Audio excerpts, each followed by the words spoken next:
We all start at some point or another during our working day to watch notifications on Facebook, to chat with friends, to admire the colors of the houses in the window while we are working on an important project or while writing an important email. Have you ever wondered what would be your results if you would focus and concentrate your thoughts? Why do you think people who do possess the ability to work hard with determination but not dominating their thoughts can never achieve the success they are, however, dreaming at? Have you ever tried to distinguish what is leading to success in your profession or in your field? Once you decide and manage to take your mind off multiple things and devote your complete focus and attention to the singular task at hand, you can achieve the results you want. Focus and concentrate your thoughts and you will see the results. Now let me introduce myself. My name is Silvio and I'm an Udemy instructor since November 2014. So far, I served more than 20,000 Udemy students in more than 10 courses, ranging from productivity, accelerated learning techniques, personal branding, and goal setting. The purpose of this course is to help you to increase your focus ability in just 30 days.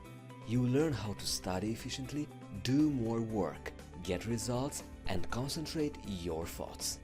I divided this course in 9 parts. The first part, how to increase your focus. The second lesson, tips for developing concentration.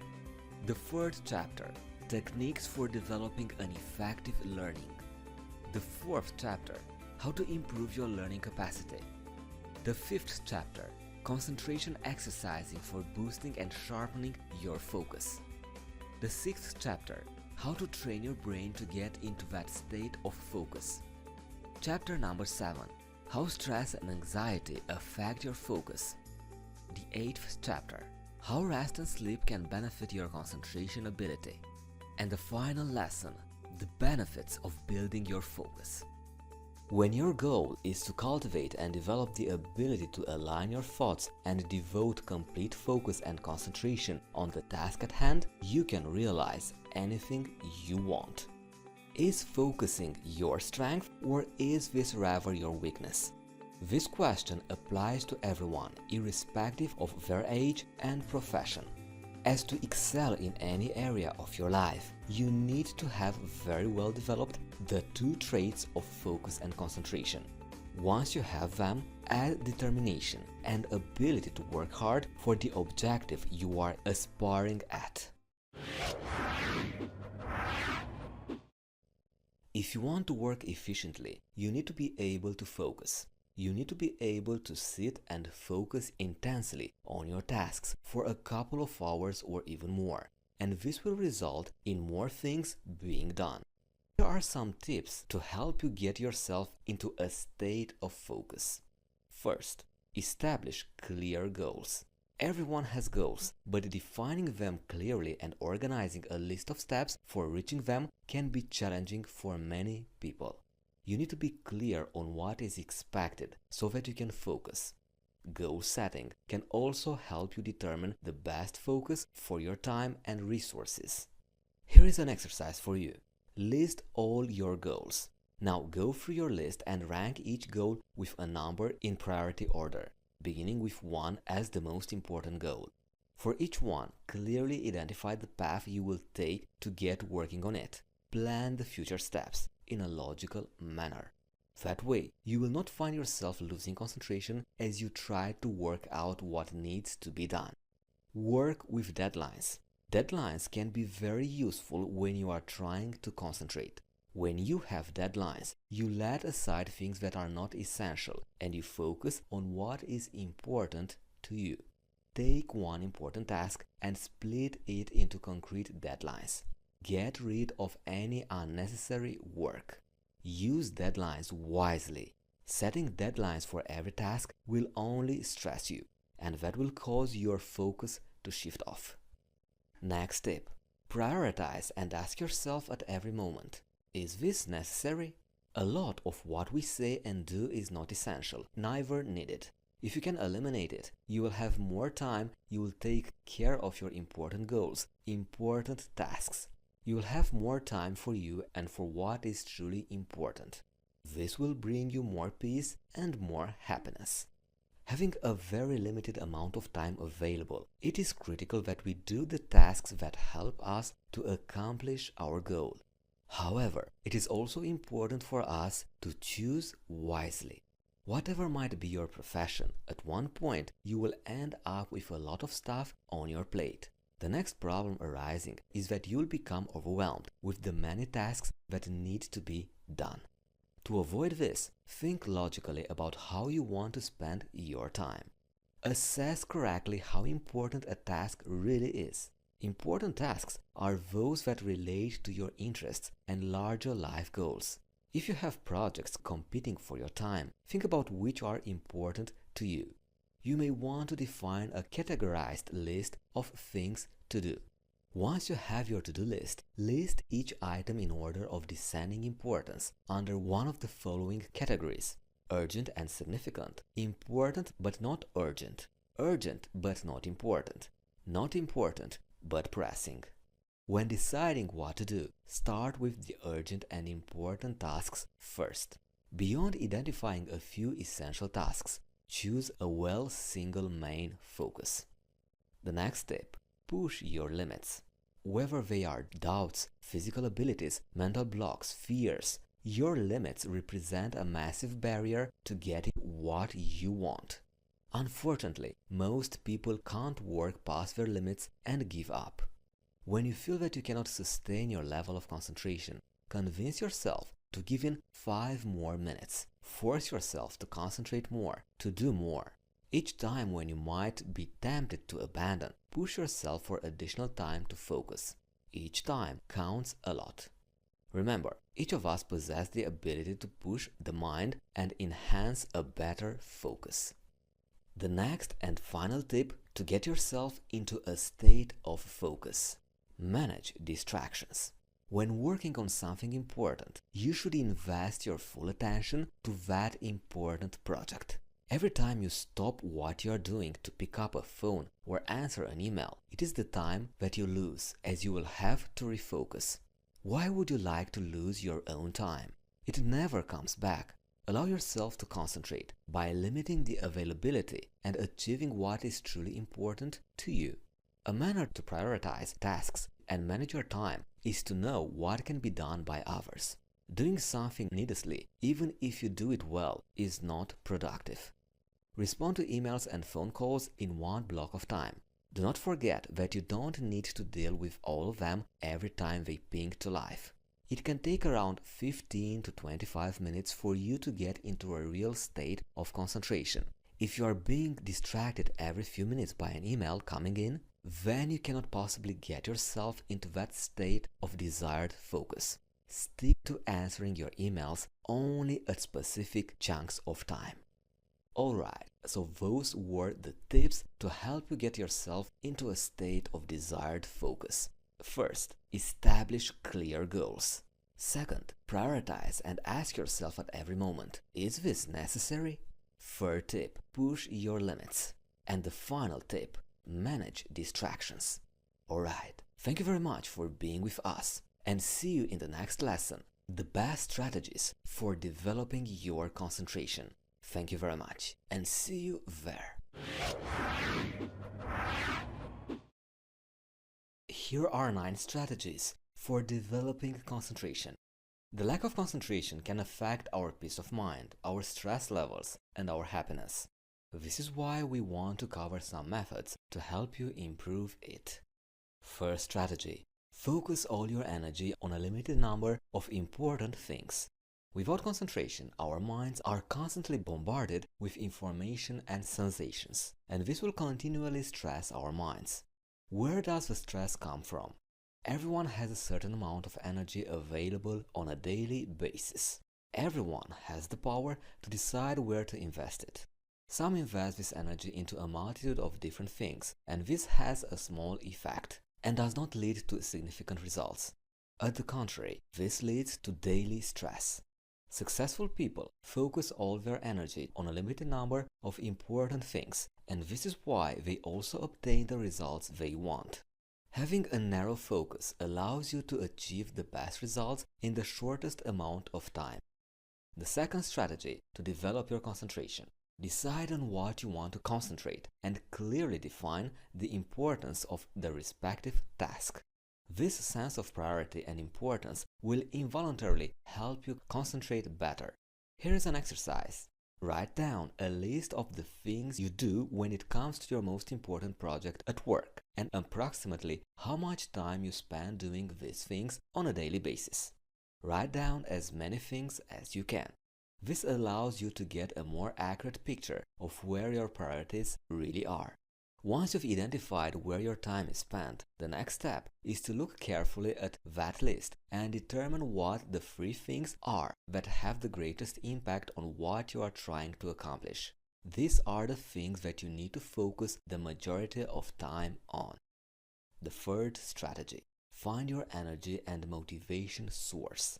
The key here is to understand what makes you feel motivated and happy, and then to make sure that you are, in some way, in the presence of those factors when working. Similarly, stay away from the variables that make you feel unhappy. The fourth strategy. Decide to put your full concentration on whatever you are doing. Don't let anything distract you. It helps you to be in a quiet place, but you can learn to block out the noise if necessary. The fifth strategy. Relate recently acquired information to what you already know. New information is much easier to remember if it can be integrated into what you know already. Integrated, you are also structuring the information. The sixth strategy to develop your concentration. Use meditation. Meditate. Meditation can be a very powerful concentration enhancement technique. Learn a few meditation techniques and make sure that you practice them daily for at least half an hour. And when you do meditation, watch the breathing. Just observe the way you are breathing.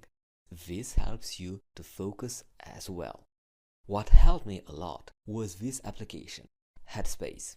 You can find it on Google Play or Apple Store. And believe me, it works if you need special guidance at first if you are a beginner. The seventh strategy. Never panic. Concentration is the result of a calm mind. When you stay calm, your creative energy flows through you. At the contrary, when you panic, you are no longer focused on the job at hand. You need calm, focused energy so that you can achieve a deep concentration. Eighth strategy. Take breaks. Take a walk, breathe deeply. Make yourself do this often, and you will be able to return to your task recharged. You should take a break at regular intervals, so you can be able to focus more creatively and be more productive. Medical research has proved it beyond doubt that the attention span of an average person does not exceed an hour and a half at a stretch. And the last strategy to develop your concentration. Track your progress. Always detail what tasks you had on your list, what tasks you completed, and when you completed them. This is an effective way to look for patterns in your work habit to maintain and develop your concentration. So those were the 9 strategies to develop concentration. First, focus all your energy on a limited number of important things.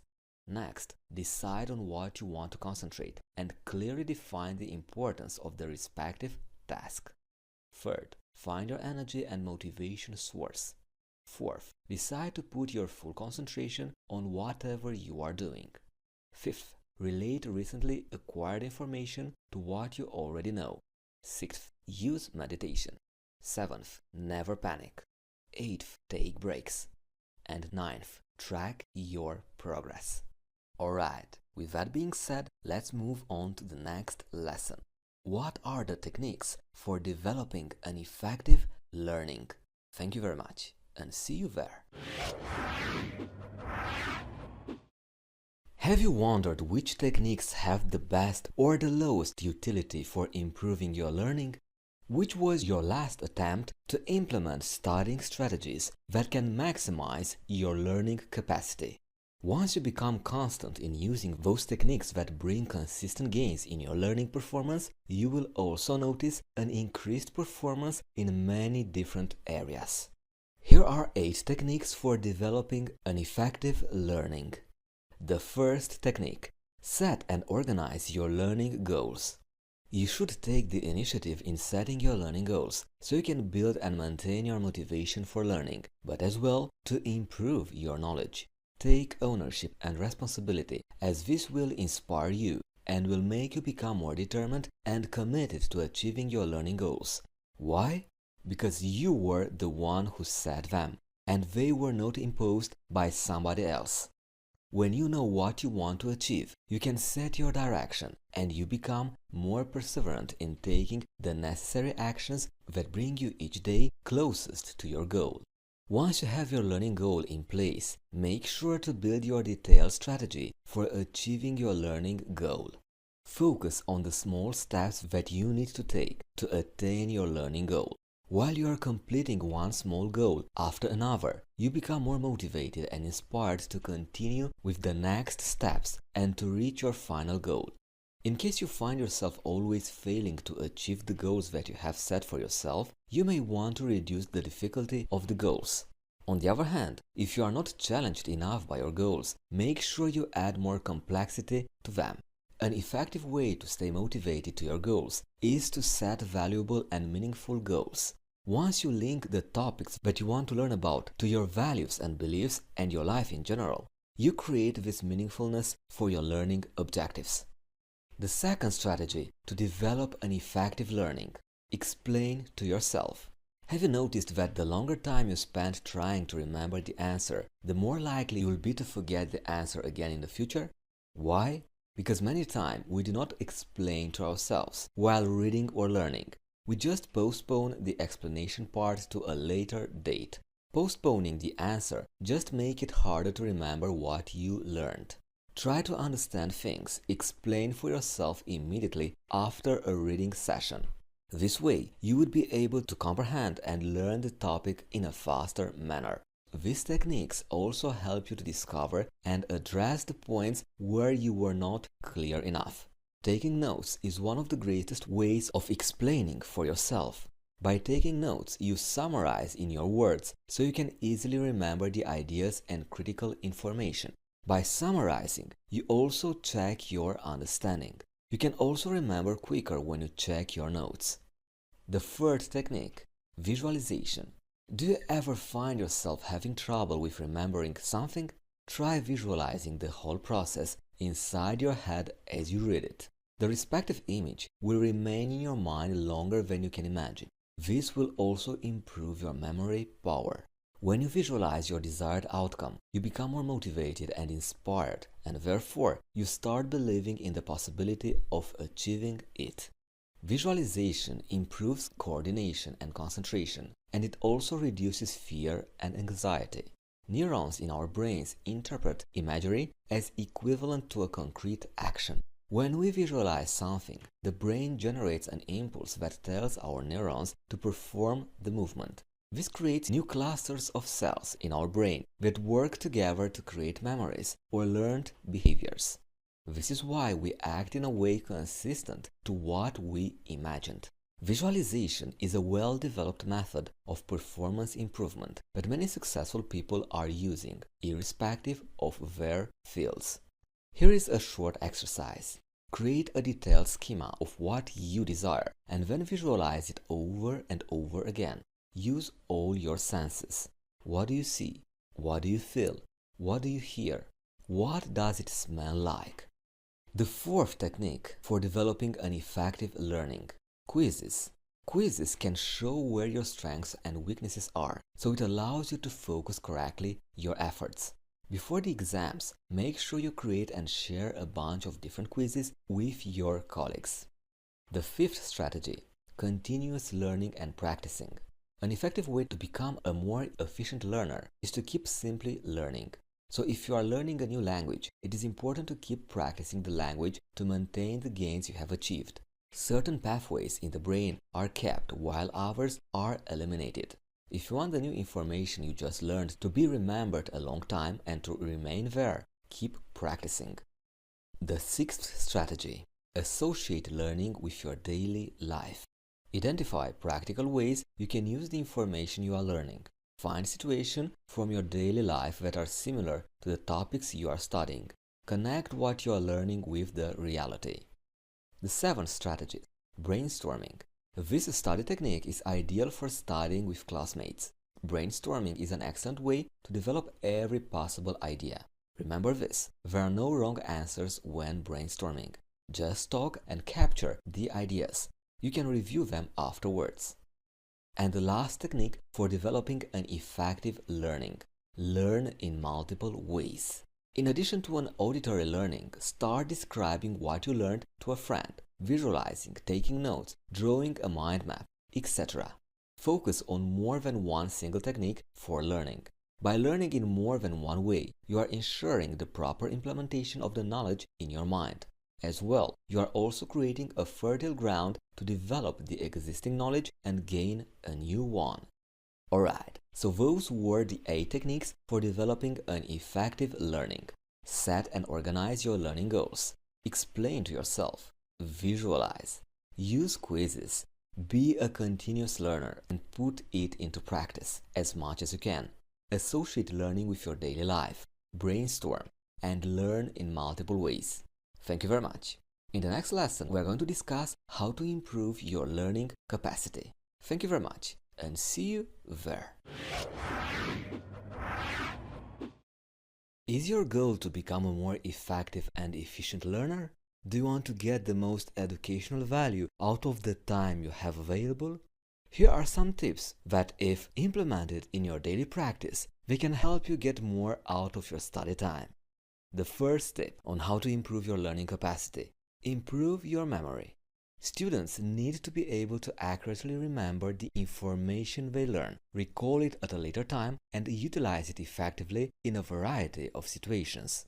We all know that there are two kinds of memory: short and long-term memory.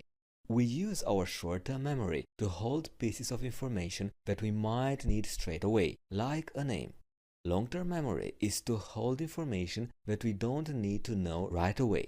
When you study for exams, that's where the information goes, into your long-term memory. So, how do you improve your memory? First, create daily to-do lists can ensure that you don't forget important learning tasks that need to be completed, and teach what you have learned to another person. The best way to learn something is to teach it to someone else. Share your newly learned skills and knowledge with others. Reformulate the information into your own words. Then identify ways to share what you have learned. By example, participate in a group discussion. The next tip to improve your memory: stop multitasking. Multitasking can make learning less effective because you lose significant amount of time when switching between multiple tasks. By switching from one activity to another, you will learn more slowly, become less efficient, and make more errors.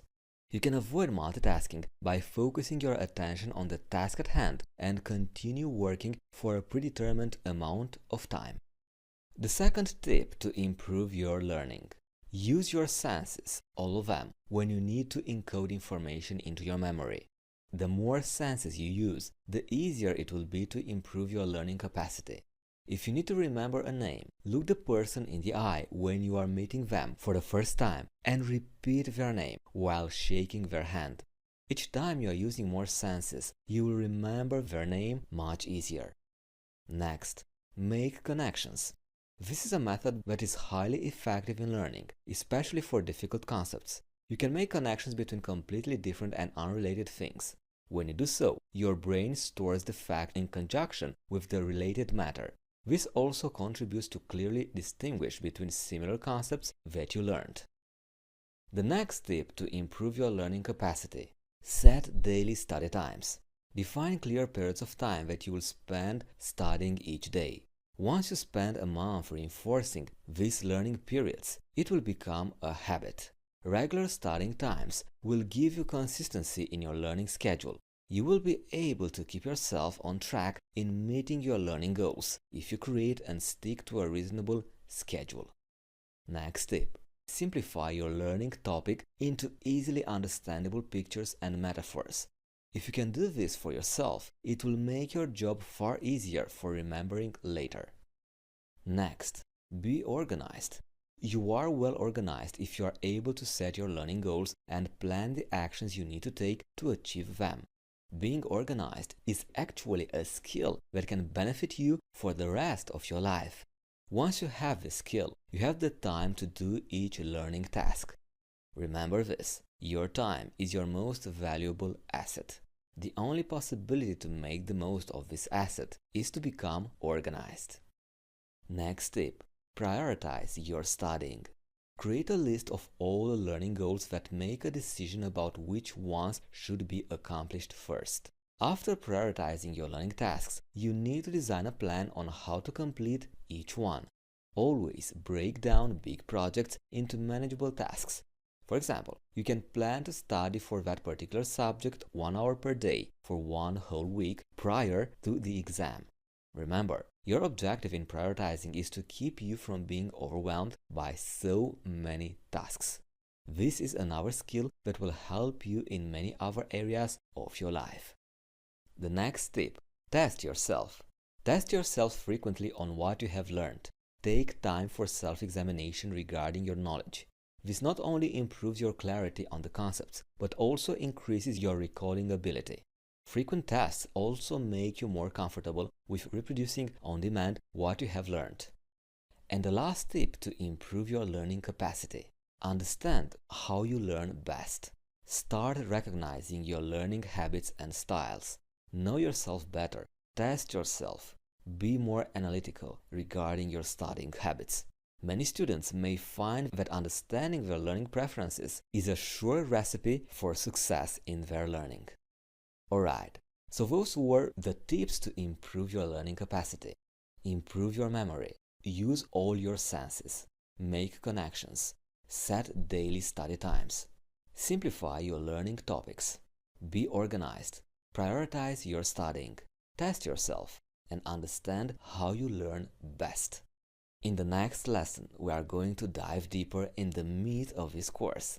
You'll have some of the best concentration exercises for boosting and sharpening your focus. Alright, see you there. The more you work out your brain, the better you'll be able to process and remember information. The best brain exercises boost your concentration level.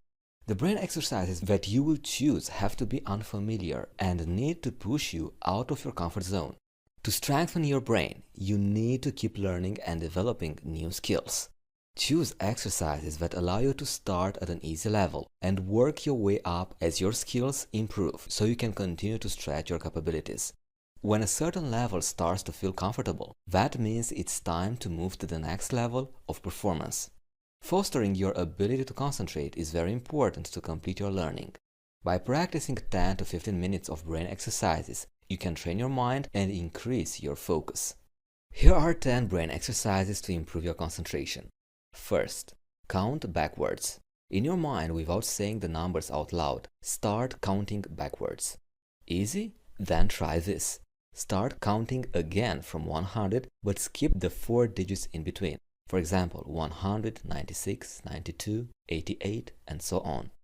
Second, select an inspiring word or just a simple sound and think about it in your mind, repeating it in your mind for 5 minutes. Once your mind has begun to concentrate on it easily, move on to 10 minutes of uninterrupted concentration. Third, try to suppress your thoughts for at least 5 minutes. Start off with 1 minute and gradually increase the length of time. Try your best to stay for 5 minutes without a single thought in your mind. This will take time, but gradually you will improve your concentration level. Once you are finished with it, stop and try again the next day. This is one of the most difficult exercises for concentration. Fourth, concentrate from within. Start by lying down and thoroughly relaxing your muscles. Now concentrate on your heartbeat without paying attention to anything else. Think about your heart and how it is pumping blood to every part of the body. While doing so, try to visualize the blood leaving your heart and flowing in one stream right down to the toes. After doing this exercise, you can actually feel the blood passing through your system. Fifth, drawing and coloring are great activities to keep the brain relaxed and to stimulate creativity. It also improves the concentration levels. As is it a task that involves complete focus while going about it, coloring improves an individual's powers of concentration. It keeps the mind engaged on one single activity at hand. You may use coloring pages to aid you in developing this essential skill of concentration. Sixth, concentrating on sleep. Put a glass of clear water on a table in your sleeping room. Sit in a chair beside the table and gaze into the glass of water and think how calm it is. Then, picture yourself getting into that state of calm. In a short time, you will find the nerves becoming quiet and you will be able to go to sleep. The most persistent insomnia has been overcome by one thinking of himself as some inanimate object, for instance, a hollow log in the depths of the cool, quiet forest. Seventh, belly breathing. Inefficient breathing patterns may suppress your concentration by limiting the oxygen in your brain. Belly breathing exercises may improve your concentration and focus by correcting your breathing, which may improve your learning.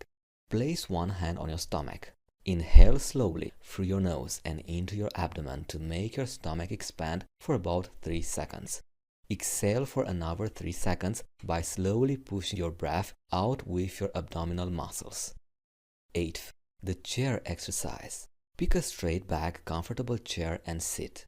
Make sure that while sitting you are not moving any muscle.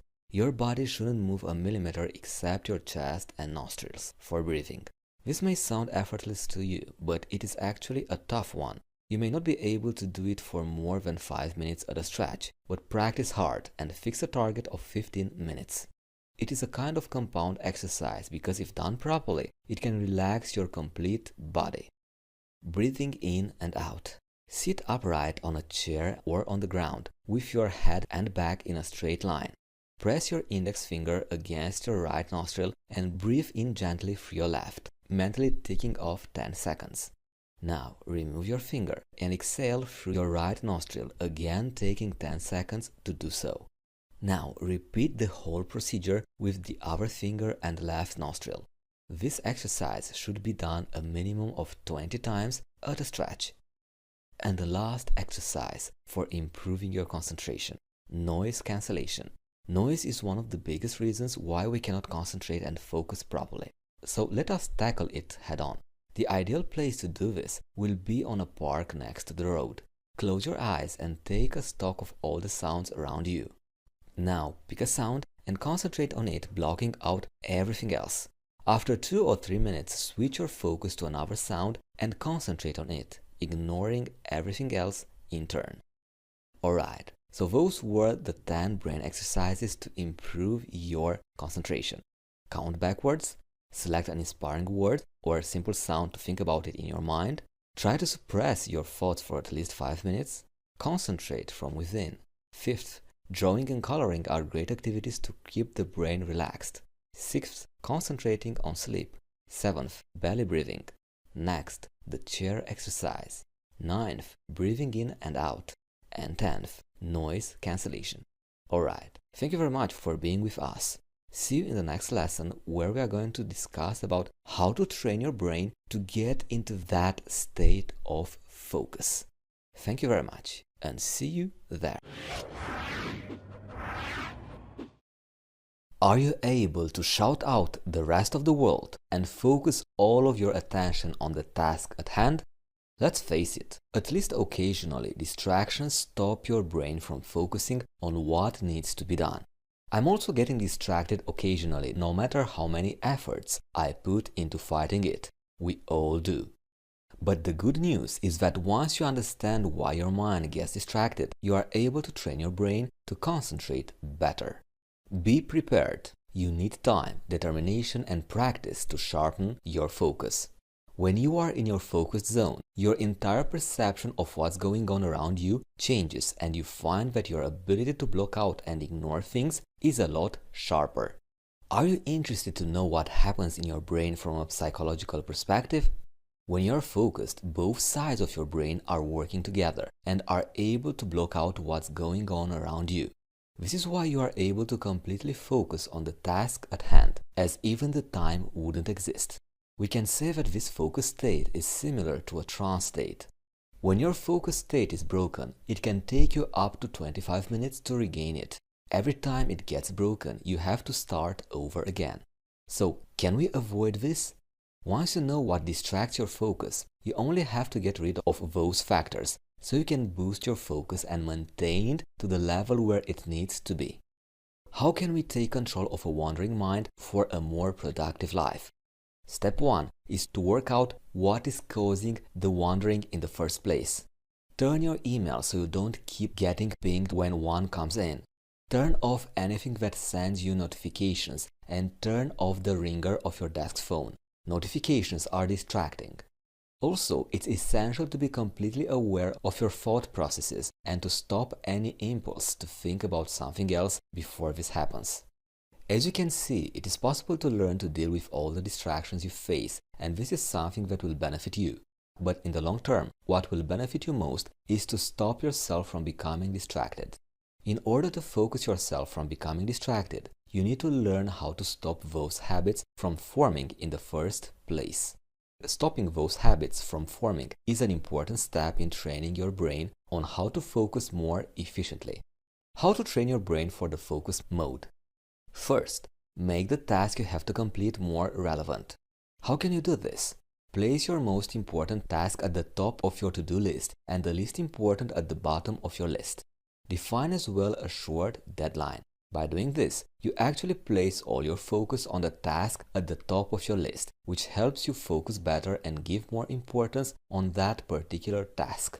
Once completing it by the deadline, offer yourself a reward. Second, when multitasking, you lose the ability to focus as distraction becomes a habit. You basically train your brain to not be focused. By turning off all the distractions around you and committing your attention to a single task, you start building the muscle to be focused. You can start small, maybe 5 minutes per day, and work up to larger time frames. If you find your mind wandering, just return to the task at hand. In order to learn how to focus on important tasks, use entertainment as a form of training. Choose a good book and read it that passionately that you are unaware of the world around you. That is true focus. Whether it is a good book, a great film, or your own work, the end goal is the same, your focus level. In any activity, irrespective of how much you like it and you are interested in, there is the potential to go from being totally engaged to having a wandering mind and even becoming bored. This is because we are focusing on something fully when it takes no effort to do it. It doesn't really matter what form of entertainment you use, but whatever you choose, it must be challenging and you must be actively focused on what you are doing. That means that while reading a book or watching a movie, you will neither check your Facebook page nor look at your emails. Shut out all distractions and enjoy your form of entertainment wholly. Your choice to do this will get you into the state of focus, will teach you how to ignore distractions and how to transfer that to all that you do when you need to. Understanding how your brain focuses is the key to learning how to train it to focus and set aside those distractions. Comparing with other components, the right level of challenge and caring about your work, focus is something you can control. A well-developed skill of paying attention to what we choose leads to stronger concentration. So in the end, my advice is to rewatch this lesson as it is highly important. You need to understand how to train your brain to get into that state of focus. It's not just about willpower. With that being said, let's move on to the next lesson: how stress and anxiety affect your focus. See you there. We all deal with stress in one form or another. Worrying also goes hand in hand with anxiety, and this adds mental and physical stress. Your purpose should be to make stress and anxiety a healthy and manageable part of your life. It is a reality that stress is a part of our world. The key here is to identify how to cope with it the best way you can. Stress and anxiety will just make you spend too much time stressed out that you can no longer concentrate on resolving and acting on matters that need actual attention. The reality is that you can beat stress and anxiety along with improving your concentration. Don't underestimate stress and anxiety, the signs of symptoms, and how they can impact you. Do not delay taking action now to improve your concentration and life. The accumulation of stress preventing your focusing to the right level is only one of the several negative effects of too much worrying. Stress symptoms may be affecting your health, even though you might not realize it. Stress symptoms can affect your body, your thoughts and feelings, and your behavior.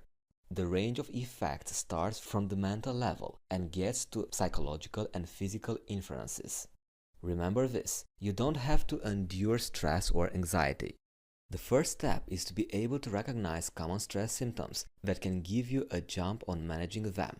In many cases, your concentration can return by simply adding a few easy concentration exercises. You can always return life back to a state of normal and even much easier than you thought if you are aware of stress implications and you decide to not allow stress to take control. Let's face it, it's not easy to properly concentrate nowadays when there are so many things to be concerned about. In order to achieve and keep your concentration state, you have to eliminate unnecessary and imaginary worries that bring about stress. Once unsubstantial stress is eliminated, you can begin to work up the tangible issues that need to be sorted out in order to further decrease the level of your stress. If the reason of your worries can be fixed, then you have no reason to worry. If it can't be fixed, then again, you have no reason to worry, as anyway, it cannot be fixed. Ironically, stress does improve concentration for a very short period of time. This is due to the body releasing chemicals into the brain to help it focus and pushing adrenaline into the bloodstream. So, stress in a minimal amount can be a good thing for a very short time.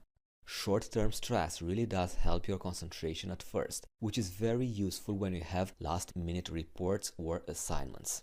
But as time passes, the more stress you are undergoing, the more you need to concentrate in order to relieve the causes of stress. This means that your brain is fighting against itself when you need to get work done. So, stress and worrying may get in the way of focus if we speak about short-term stress. On a long-term period, we can do better without it. So, how can we eliminate stress from our mind? There must be a conscious effort to keep away worries that are unsubstantial and only keep those that are realistic and need actual attention. As an exercise, take a pen and list all your reasons to be stressed about and all your worries. Now analyze those worries and see if they are worth your attention or not. Tackle those that deserve your focus. Remember, those negative thoughts are simply going to minimize your ability to concentrate. There are many ways to deal with stress, and one of the best ways is to simply walk away from the task for a few moments to calm down and collect your thoughts. Stepping away from it may allow you to return to the task with a new perspective and renewed energy. Another method is to deeply concentrate on each breath, and especially on the breath leaving as you exhale.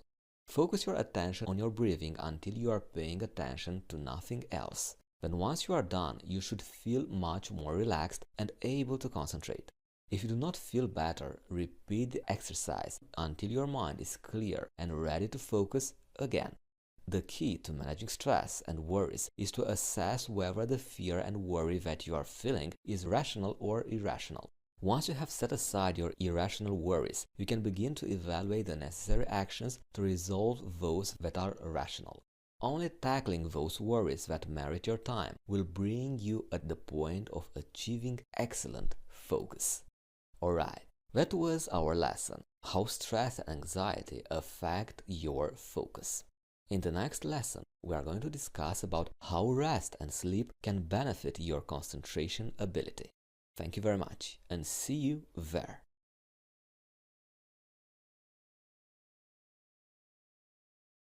The famous American author Seth Godin said something very interesting. Your audacious life goals are fabulous. We are proud of you for having them. But it's possible that those goals are designed to distract you from the thing that's really frightening you. The shift in daily habits that would mean a reinvention of how you see yourself. Transformations and overnight successes get a lot of hype. For good reason, who want to be more successful in less time. But here is the problem. When you hear about a dramatic transformation, like someone losing 100 pounds, for example, or an incredible success story, like someone building $1 million business in 1 year, the only thing you know is the event that people are talking about. You don't hear anything about the process that came before it or about the habits that led to the eventual result. It's easy to let these incredible stories trick you into doing too much too soon. I know I've done it. When you get motivated and inspired to take your life to the next level, it's so easy to get obsessed with the result. I need to lose 20 pounds or 40 or 100. I need to squat 300 pounds or 500. I need to meditate 3 days per week or 7, or thousands of other variations of your life goals. It's natural to think that we need the result, the transformation, the overnight success. But that's not what you need. You need better habits. It's so easy to overestimate the importance of one defining moment and underestimate the value of making better decisions on a daily basis.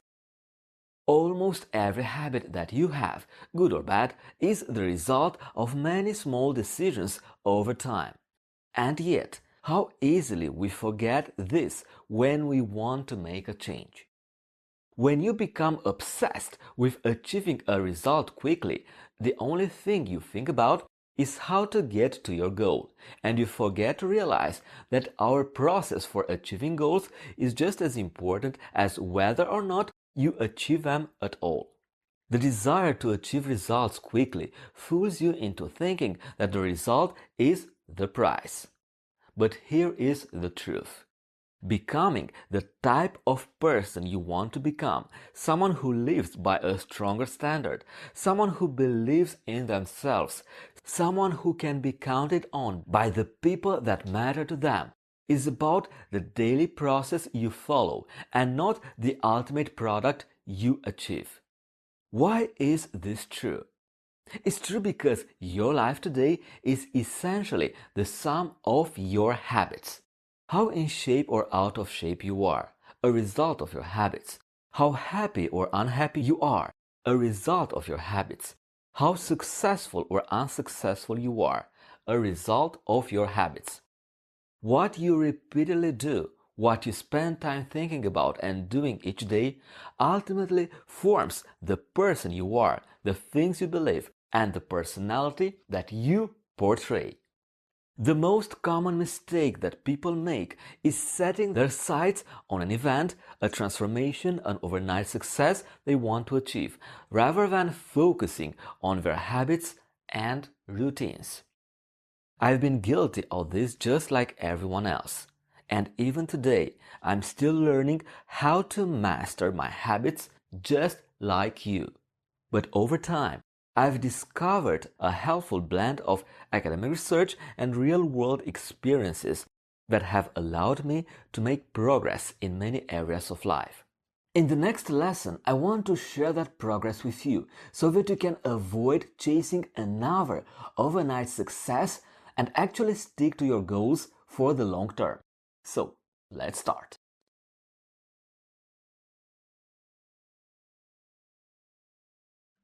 We all want to become better people, stronger and healthier, more creative and more skilled, a better friend or family member. But even if we get really inspired and start doing things better, it's tough to actually stick to new behaviors. It's more likely that this time next year you'll be doing the same thing than performing a new habit with ease. Luckily, you can use a strategy that is called identity-based habits to make change easier and stick to your goals over the long term. Here is how it works. I have a friend who is great at remembering people's names. Recently, he told me a story that happened when he was in high school. He went to a large high school and it was the first day of class. Many of the students had never met before that day. The teacher went around the room and asked each person to introduce themselves. At the end, the teacher asked if anyone could remember everyone's name. My friend raised his hand and proceeded to go around the room and accurately name all 30 or so people. The rest of the room was stunned. The guy next to him looked over and said, "I couldn't even remember your name." He said that moment was an affirming experience for him. After that happened, he felt like, "I'm the type of person who is good at remembering people's names." Even today, he is great at remembering the names of anyone he came across. Here's what I learned from that story. In order to believe in a new identity, we have to prove it to ourselves. The key to building lasting habits is focusing on creating a new identity first. Your current behaviors are simply a reflection of your current identity. What you do now is a mirror image of the type of person you believe that you are, either consciously or subconsciously. The reason why it is so hard to stick to new habits is that we often try to achieve a performance or appearance-based goal without changing our identity. Most of the time, we try to achieve results before proving to ourselves that we have the identity of the type of person we want to become. It should be the other way around. Changing your beliefs isn't nearly as hard as you think. There are only 2 steps. First, decide the type of person you want to be. And second, prove it to yourself with small wins. First example, you want to lose weight. Your identity. Become the type of person who moves more every day. Small win. Buy a pedometer. Walk 50 steps when you get home from work. Tomorrow, walk 100 steps. The day after that, 150 steps. If you do this 5 days per week and add 50 steps each day, then by the end of the year, you'll be walking over 10,000 steps per day. The second example, want to become a better writer. Identity. Become the type of person who writes 1,000 words every day. Small win, write 1 paragraph each day this week. The third example, want to become strong. Identity. Become the type of person who never misses a workout. Small win, do push-ups every Monday, Wednesday, and Friday. The fourth example, want to be a better friend. Identity. Become the type of person who always stays in touch. Small win, call 1 friend every Saturday. If you repeat the same people every 3 months, you'll stay close with 12 old friends throughout the year. The fifth example, want to be taken seriously at work. Identity. Become the type of person who is always on time. Small win. Schedule meetings with an additional 15-minute gap between them so that you can go from meeting to meeting and always show up early. Now, what is your identity? In my experience, when you want to become better at something, proving your identity to yourself is far more important than getting amazing results. This is especially true at first. If you want to get motivated and inspired, then feel free to watch a YouTube video or listen to your favorite song.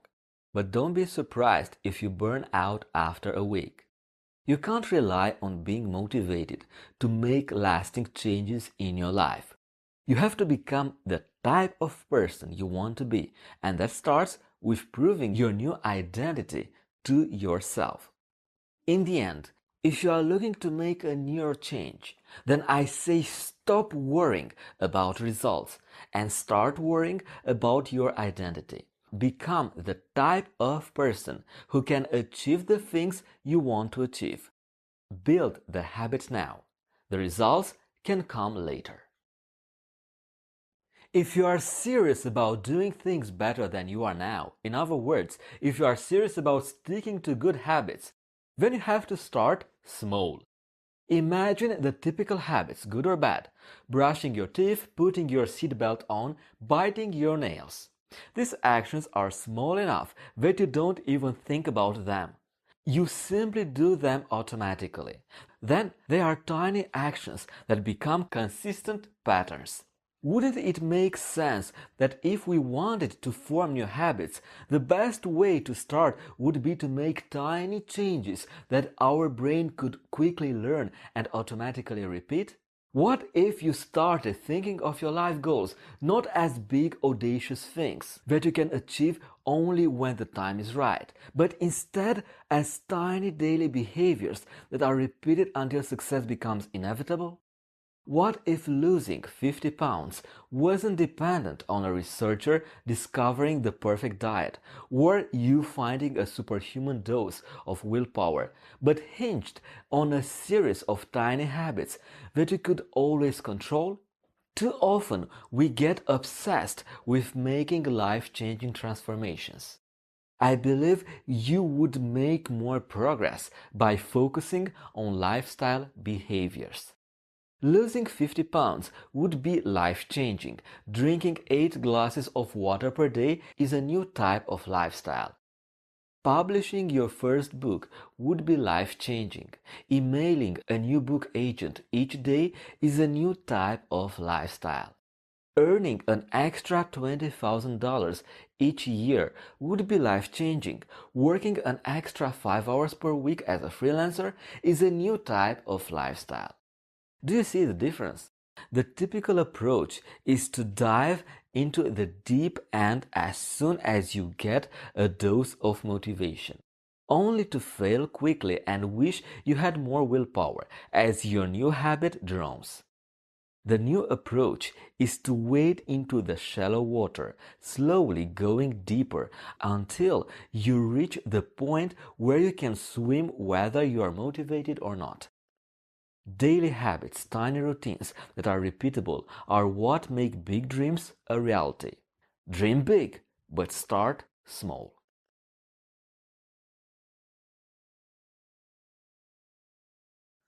Knowing how to make changes is one thing, but fitting new goals into your life is something else entirely. Making changes is tough. Whenever your schedule gets crazy, the inertia of life can pull you away from your goals and right back into your old habits. How can you overcome this tendency to fall off course and make time for new goals in your schedule? Using the strategies already mentioned in this module will help keep you on track. But those strategies aren't the only tools at your disposal. In this lesson, I'll share another way to stick to good habits that doesn't require incredible doses of willpower or remarkable motivation. I will also share 2 examples of how I've used this strategy successfully in my own life. If you are anything like the typical human, then you have dreams and goals in your life. In fact, there are probably many things, large and small, that you would like to accomplish. That is great, but there is one common mistake we often make when it comes to setting goals. The problem is, we set a deadline, but not a schedule. We focus on the end goal that we want to achieve and the deadline we want to do it by. We say things like, I want to lose 20 pounds by the summer, or I want to add 60 pounds to my bench press in the next 12 weeks.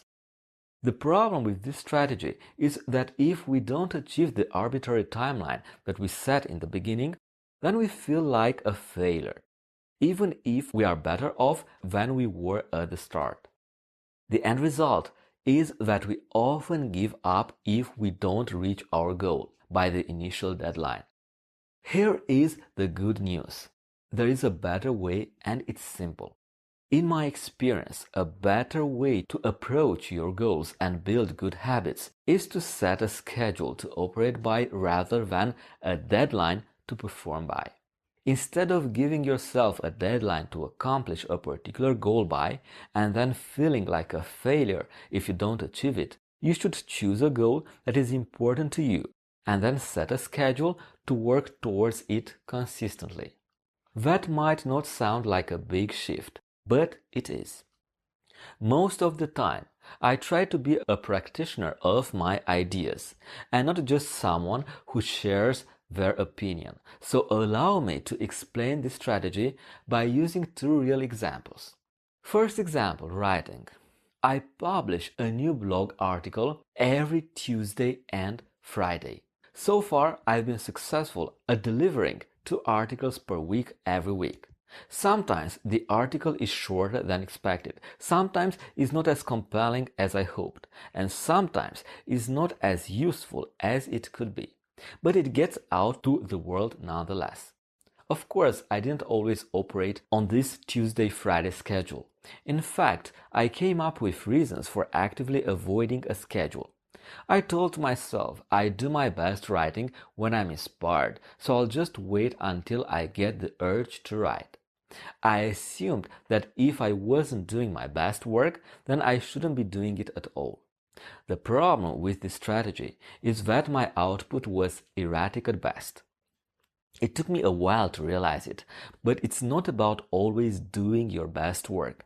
It's about doing the best you can on a consistent basis.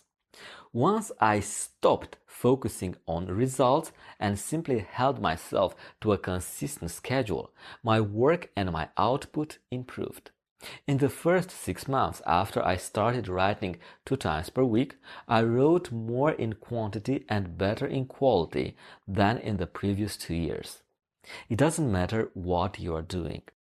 If you work only when you feel motivated, then you will never be consistent enough to make significant impact on your life.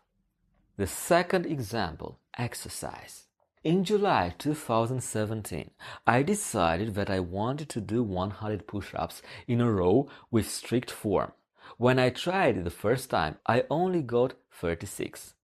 In the past, I might have set a deadline for myself such as do 100 push-ups by December 31st. This time, however, I decided to set a schedule for my workouts. I started doing push-up workouts every Monday, Wednesday, and Friday. There was no total push-up goal for any single workout. The goal is simply to do the workout. Of course, I'm still on my way to 100 consecutive push-ups. My current best is 67 in a row. But in the next 9 months that have followed since I began, I have kept my Monday, Wednesday, and Friday schedule and completed over 100 push-up workouts. My advice for you is to focus on practice, not the performance. Do you see how the previous 2 examples are different than most goals we set for ourselves? In both cases, writing and exercise, I made consistent progress towards my goals, not by setting a deadline for my performance, but by sticking to a schedule. The focus is on doing the action, not on achieving X goal by a certain date. If you want to be the type of person who accomplishes things on a consistent basis, then give yourself a schedule to follow, not a deadline to race towards.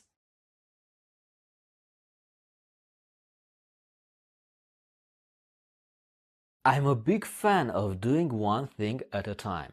But what if you want to change multiple things in your life? What if you want to get better at more than one thing and you want to do it right? Well, I've got good news. Thanks to Keystone Habits, you can actually focus on a single thing and improve your life in multiple areas at the same time. Let's talk about what Keystone Habits are and how you can use them in your life. A keystone habit is a behavior or routine that naturally pulls the rest of your life in order. I first heard about this idea in Charles Duhigg's book, The Power of Habits. When I started looking at my own life, I began to notice a few routines that led to better behaviors elsewhere. For example, a funny thing happens when I lift weights. When I work out, I want to hear better. Even though I could reward myself with chocolate bars and ice cream, I feel like eating healthy, unprocessed foods. When I start working after exercising, I seem to be more productive. My mind is clearer and my writing is crisper. Thoughts flow easily, and at the end of the day, I fall asleep quickly. I tend to sleep more and feel fresh when I wake up. And when I don't exercise, I see the opposite effect. I'm more prone to eating junk food. I stay up later, get distracted more easily, and I waste time on unimportant tasks. Stress builds and I start to feel tension in my back. In other words, fitness is the keystone habit that puts the rest of my life in place. I don't have to think about eating better. I don't have to force myself to focus on getting things done. I'm not always on top of my game, but on the days I train, everything seems to come a little bit easier. Now, what are your keystone habits? Improving your lifestyle and becoming the type of person who has their act together isn't nearly as hard as you might think. In fact, you might need just one keystone habit before the dominoes start falling everywhere. If you have multiple things that you would like to improve, imagine how much easier it would be for you if you discovered one or two keystone habits that naturally put you on the path to success. The good news, you probably already know what these behaviors are for you. What is the one thing that, when you do it, your day seems to go more smoothly? For me, it is working out. For others, it might be a morning run. No matter what your keystone habit is, it is worth your time to focus on it and do more of it. The right habit, when done consistently, can impact your life in many ways.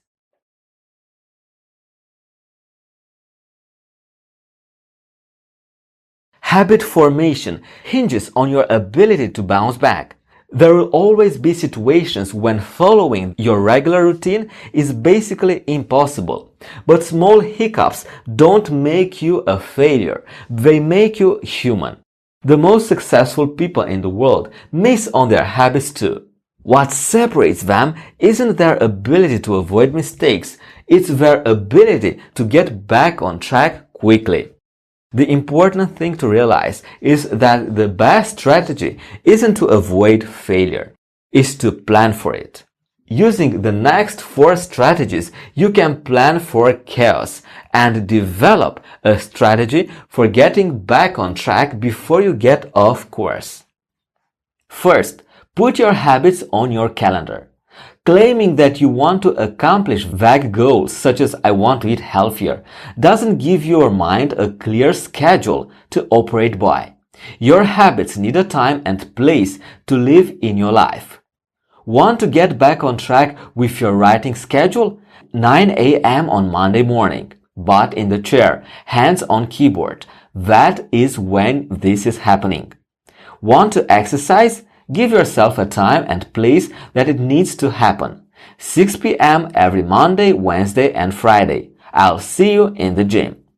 The bottom line is this. It might be nice to tell yourself that you are going to change, but getting specific makes it real and gives you a reason and a reminder to get back on track whenever you slip up. Soon is not a time and some is not a number. When and where exactly are you going to do this? Do you have a system in place to automatically remind you to do your new habit? Another way to automatically remind yourself is by tying your new habit to a current behavior. The next strategy, stick to your schedule even in small ways. It's not the individual impact of missing that is a big deal. It's the cumulative impact of never getting back on track. For example, if you miss out one workout, you won't suddenly be out of shape, but missing 3 weeks will make a difference. For that reason, it's critical to stick to your schedule, even if it's only in a very small way. Don't have enough time to do a full workout? Just quote. Don't have enough time to write an article? Write a paragraph. Don't have enough time to go on vacation? Give yourself a mini break and drive to the neighboring town. Find a way to stick to the schedule, no matter how small it is. Here is another example. Let's say you woke up today with the intention of running 3 miles this afternoon. During the day, your schedule got crazy and time started to get away from you. When you look up at the clock, you only have 20 minutes to work out. At this point, you have two options. The first option is to say, 20 minutes isn't enough time to change my clothes, put on my running shoes and work out. At this point, you'll probably convince yourself that your time is better spent getting caught up on emails or making a phone call you've been putting off, or 1,000 other alternatives. The second option is to reduce the scope but stick to the schedule. You could tell yourself, 20 minutes isn't enough time to get changed and run 3 miles, but it is enough time to put on my shoes and run 5 sprints. On a daily basis, the impact of doing 5 sprints isn't that significant, especially when you had planned to run 3 miles. But the cumulative impact of always staying on schedule is huge. Furthermore, this strategy allows you to prove to yourself that you can get something done even when the situation isn't ideal. It's the cumulative impact of always sticking to your schedule that will carry you to long-term success. That is how little goals become lifetime habits. Next strategy, have someone who expects something of you. I've been on many teams throughout my athletic career. You know what happens when you have friends, teammates and coaches expecting you to be at practice? You show up. The good news is that you don't have to be on a team to make this work. Talk to strangers and make friends in the gym. Simply knowing that a familiar face expects to see you can be enough to get you to show up. And the final strategy, design your environment for success. If you think that you need more motivation or more willpower to stick to your goals, then I have good news. You don't. Most of us acknowledge that the people who surround us influence our behaviors, but the connection between the items that surround us and our behaviors is less obvious. The truth is that the signs you read, the things that are on your desk at work, the pictures hanging on your wall at home are all pieces of your environment that can trigger you to take different actions regardless of how motivated you feel. When I wanted to start flossing consistently, one of the most useful changes I made was taking the floss out of the drawer and keeping it next to my toothbrush on the counter.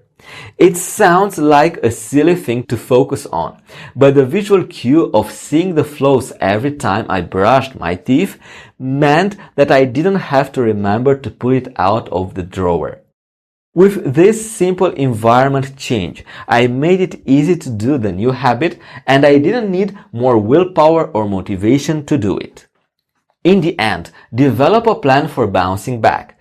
Change can be hard. In the beginning, your healthy habits might take 2 steps forward and 1 step back. Anticipating those backward steps and developing a plan for getting back on track quickly can make all the difference in the world. We've covered a lot of information on how to build good habits, but what about breaking bad ones? Bad habits interrupt your life and prevent you from accomplishing your goals. They jeopardize your health both mentally and physically, and they waste your time and energy.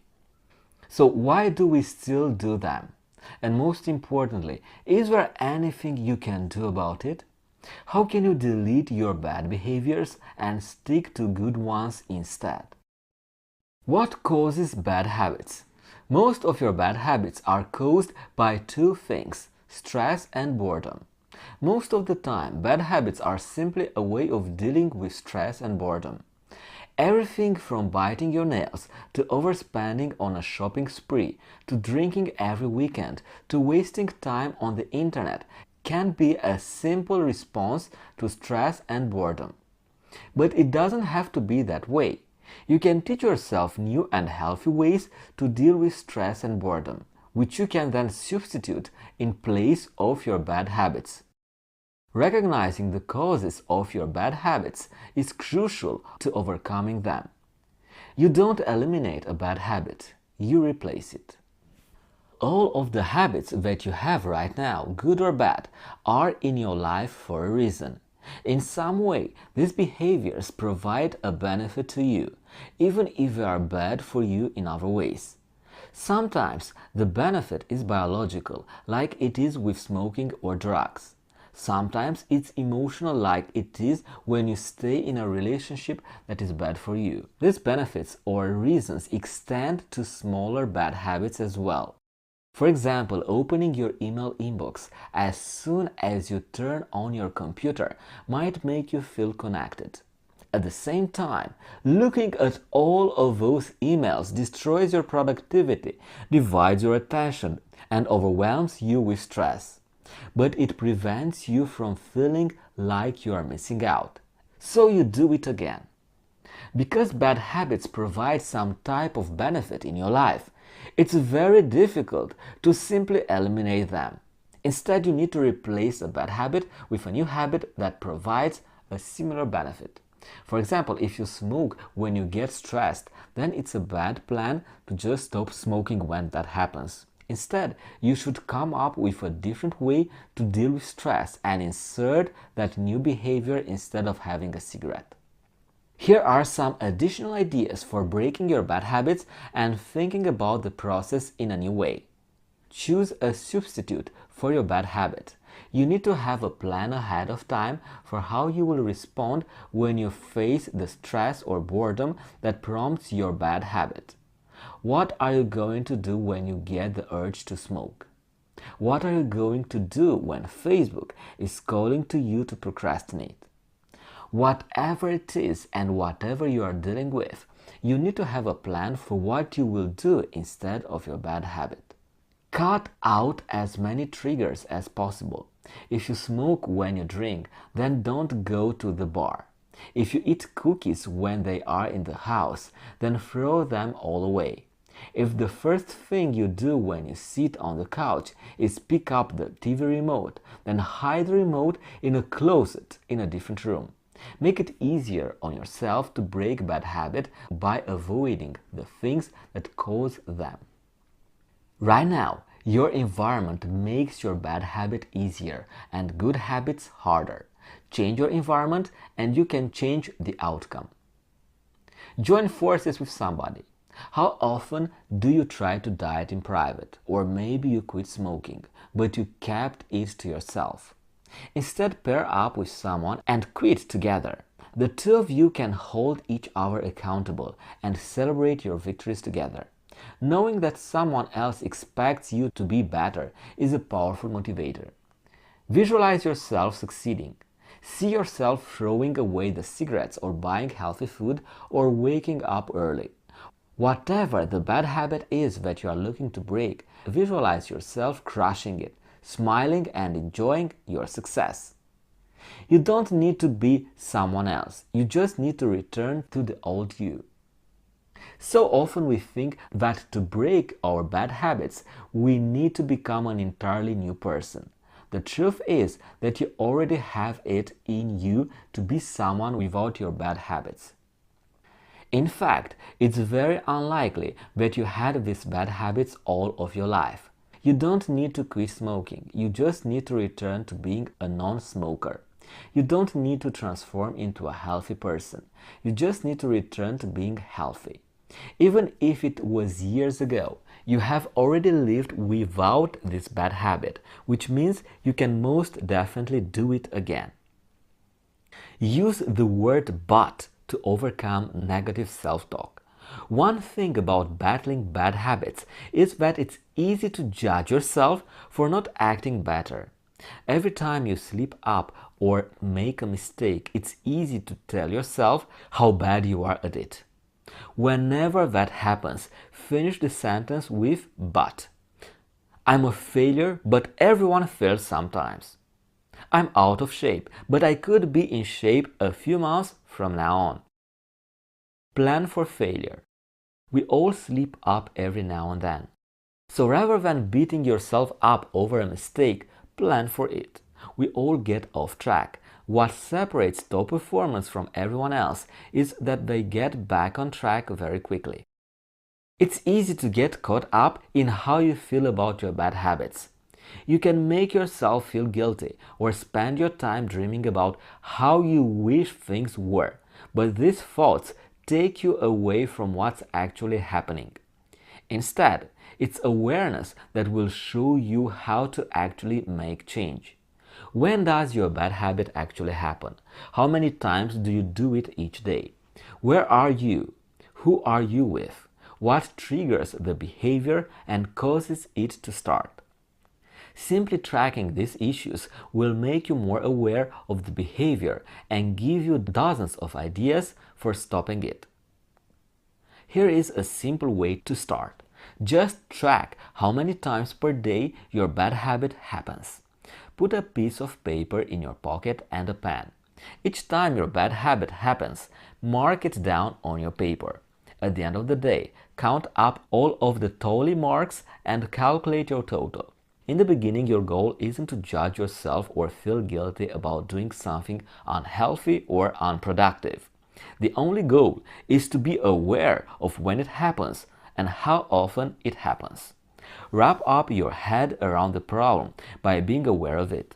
Then you can start to implement the ideas in this lesson and break your bad habit. The famous inventor Alexander Graham Bell said, "The only difference between success and failure is the ability to take action." Procrastination is basically the act of delaying or postponing something like a task, behavior, or action. Our procrastination comes in all shapes and sizes, no discrimination.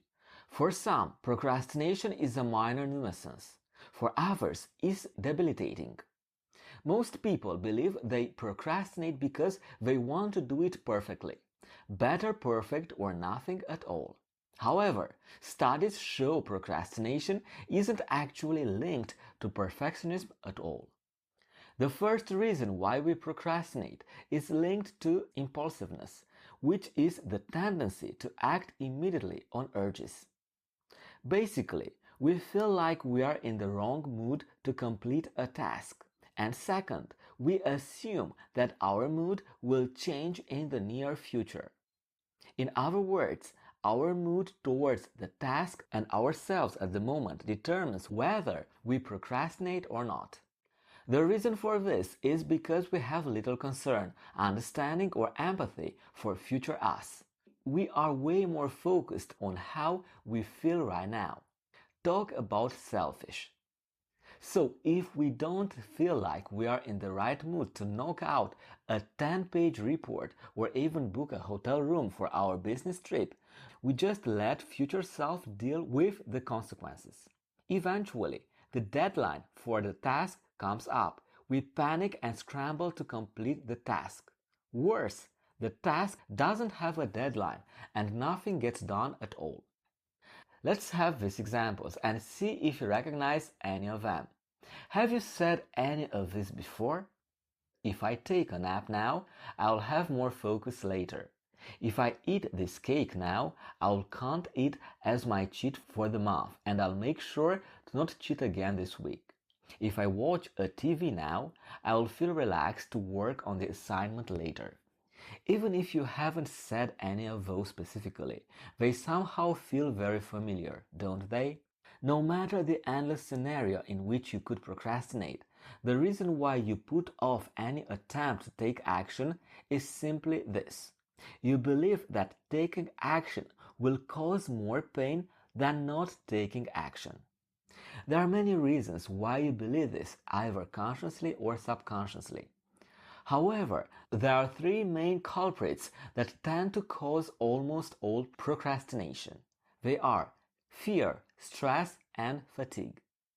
Fear, because you feel like taking action could be dangerous. Stress, you feel like a different activity would be more enjoyable or less frustrating.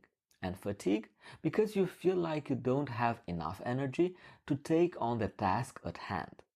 In a nutshell, you procrastinate when you put off things that you should be focusing on right now, usually in favor of doing something that is more enjoyable or that you are more comfortable doing. The famous inventor Alexander Graham Bell said, "The only difference between success and failure is the ability to take action." Procrastination is basically the act of delaying or postponing something like a task, behavior, or action. Our procrastination comes in all shapes and sizes, no discrimination.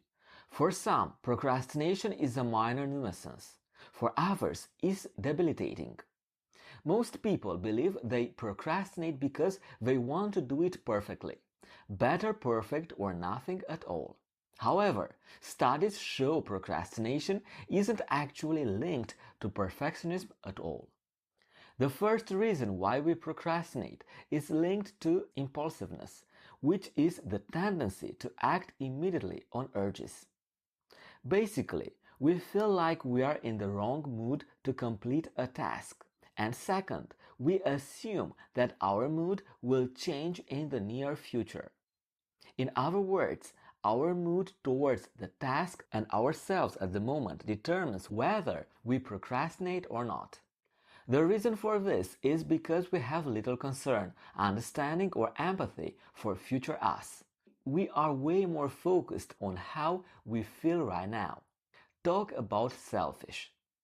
So if we don't feel like we are in the right mood to knock out a 10-page report or even book a hotel room for our business trip, we just let future self deal with the consequences. Eventually, the deadline for the task comes up. We panic and scramble to complete the task. Worse, the task doesn't have a deadline and nothing gets done at all. Let's have these examples and see if you recognize any of them. Have you said any of these before? If I take a nap now, I'll have more focus later. If I eat this cake now, I'll count it as my cheat for the month and I'll make sure to not cheat again this week. If I watch a TV now, I'll feel relaxed to work on the assignment later. Even if you haven't said any of those specifically, they somehow feel very familiar, don't they? No matter the endless scenario in which you could procrastinate, the reason why you put off any attempt to take action is simply this. You believe that taking action will cause more pain than not taking action. There are many reasons why you believe this, either consciously or subconsciously. However, there are three main culprits that tend to cause almost all procrastination. They are fear, stress, and fatigue. Fear, because you feel like taking action could be dangerous. Stress, you feel like a different activity would be more enjoyable or less frustrating. And fatigue, because you feel like you don't have enough energy to take on the task at hand. In a nutshell, you procrastinate when you put off things that you should be focusing on right now, usually in favor of doing something that is more enjoyable or that you are more comfortable doing. Aristotle said, "We are what we repeatedly do." Excellence, then, is not an act, but a habit.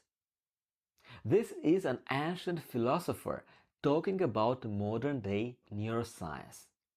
One of the most critical ideas you have to understand is neuroplasticity, the dynamic process of your brain restructuring itself according to the conditioning it receives. Neurons that fire together wire together. We already discussed this. And neurons that fire out of sync fail to link.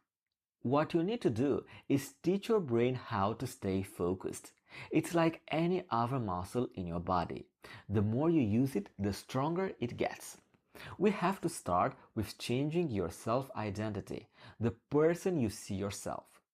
We've already talked about self-identity in the habits module, but now I would like to get deeper from a neuroplasticity point of view. First, you act based on your beliefs. What you believe is possible and true, and if you believe that you are the kind of person who procrastinates as soon as they try to work, then you are going to reinforce that self-identity. You are going to reinforce that pattern of neuroplasticity, and because you'll act based on that belief, you are going to reinforce that same belief again. Second, your actions create your beliefs. If you don't think that you can overcome procrastination because in the past you have failed miserably at it, then you are not going to even try your hardest. That's why you need to gain the experience of staying focused, which is going to interrupt this feedback loop. Third, your beliefs create your self-identity. Who do you believe yourself to be based on the actions you take and the words you use to describe yourself? If you think that you are a procrastinator, someone who can't stay focused, then you are already shooting yourself in the foot. That is a fixed mindset way of approaching things. A person with a growth mindset would believe that they can learn anything and become whoever they want. To get the self-identity of a focused person, you have to make it a priority for yourself to not accept getting distracted, procrastinating. You literally have to say it to yourself in your head, and if you do it enough times, it will develop a certain pattern of neuroplasticity in your head that is going to create these associations. So, how do you develop the habit of overcoming procrastination? First, what you need is discipline. In the case of procrastination, you need self-discipline because the only thing that is preventing you from taking the right action is yourself and your habitually constructed neural networks. The sooner you get over with your resistance, the quicker you can move from inaction to action. And that is a critical step. Second, get in motion. It's Newton's first law of motion. An object at rest stays at rest, and an object in motion stays in motion unless acted upon by an opposing force. Which means that if you stay motionless, you are going to stay motionless unless something pushes you into motion. Once you hit the flow, you'll start loving it. And third, enter the zone. And that is how you should approach procrastination. Become smoothed by inaction or slay it with action. One of the biggest reasons for procrastination is fear and self-sabotage, being afraid of taking action and gaining the positive results. That's why starting with redefining your self-identity through restructuring your beliefs and neural habits is critical. If you are struggling to trick yourself into motion, then you need some solid routines and habits that would put you on autopilot. After a while, your routines will become a part of you and you'll do them by default. In the next lesson, we are going to start with the practicality part of this module. What are the secrets to superhuman productivity? See you there. If you want to drastically become more productive, get things done, and still have plenty of time for recreation and fun, then you should pay close attention to this lesson. Some people can be very productive and they can get a lot of things done. If you look at how much Leonardo da Vinci accomplished in the 15th century with no internet, no Uber, no Airbnb, and no technology, then I think we are all forced to think ourselves, what are we doing with our time? Isaac Asimov was the 20th century writer and professor who wrote or edited more than 500 books and 90,000 letters, whereas many college students can't seem to turn their 3,000 words essays in time. Or Elon Musk is also able to run several billion-dollar companies in many industries while taking over the leading role of space colonization. So, what is the secret to those people like Leonardo, Elon Musk, Benjamin Franklin, Thomas Edison, and Arnold Schwarzenegger, who seem to accomplish a lot more with their time?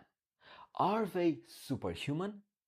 Most of this superhuman productivity results from these people having higher priorities and standards for their goals, but they also have more productive routines and systems for those goals. I think I'm quite a productive person because I've published more than 20 courses on Udemy over the last 2 years, with more than 150 hours of content to more than 70,000 students from 200 countries around the world. Of course, I'm not Elon Musk or Leonardo da Vinci, but I do think that I can give you some superhuman productivity tips that can help even mere mortals get more things done. According to Elon Musk himself, he's not an alien, but let's leave that option open for the time being. Of course, I'm joking. What I'm going to tell you in the next 10 lessons are 10 routines or methods that will drastically make you more productive. In the next lesson, we'll start with the first method, how to pre-plan your day. See you there. First method, pre-plan your day. Benjamin Franklin said, if you fail to plan, you are planning to fail. That is a very important point because being productive isn't just about working hard or grinding your face off. It's about working smarter and more effectively. If you want to reach your goals, then you have to know what needs to be done and how to do it. Otherwise, you are simply clueless and are expecting something to happen. How much time do you waste on thinking about what should you do? Whether that be after waking up or whenever you get an empty gap during the day? Most of your time gets probably wasted on commuting, setting up your workstation, waiting to get motivated, or simply procrastinating. On the flip side, if you are clear about what tasks need to be done and create an action plan in advance, then you are more likely to go through it faster as well. So start the next day, the day before. In the example of Benjamin Franklin, who was one of the founding fathers of the United States of America, an inventor, an entrepreneur, and a politician, you would want to plan out the next day, the day before already. Benjamin Franklin's evening routine consisted of preparing his environment for tomorrow. He also asked himself, what good have I done today? Which means, did what I do actually move me closer to my goals? This forced him to objectively evaluate his behavior and assess his results so he could implement changes wherever needed. What I do is write out the most important things I need to do for the day the previous night, already before going to bed. This will prime my subconscious mind to start working on them while sleeping already, and after I wake up, I don't have to think about what I need to do. In the morning, Benjamin Franklin would ask himself, what good shall I do today? Which means, what are the things I need to do today to get closer to my goals? That is the power of having a strategy and an action plan of the daily activities you need to do. It's going to take out the guessing and makes it easier for you to stick to. Second method, morning routine momentum. The first moments of the morning are the most important ones because they are going to dictate the course of the rest of the day.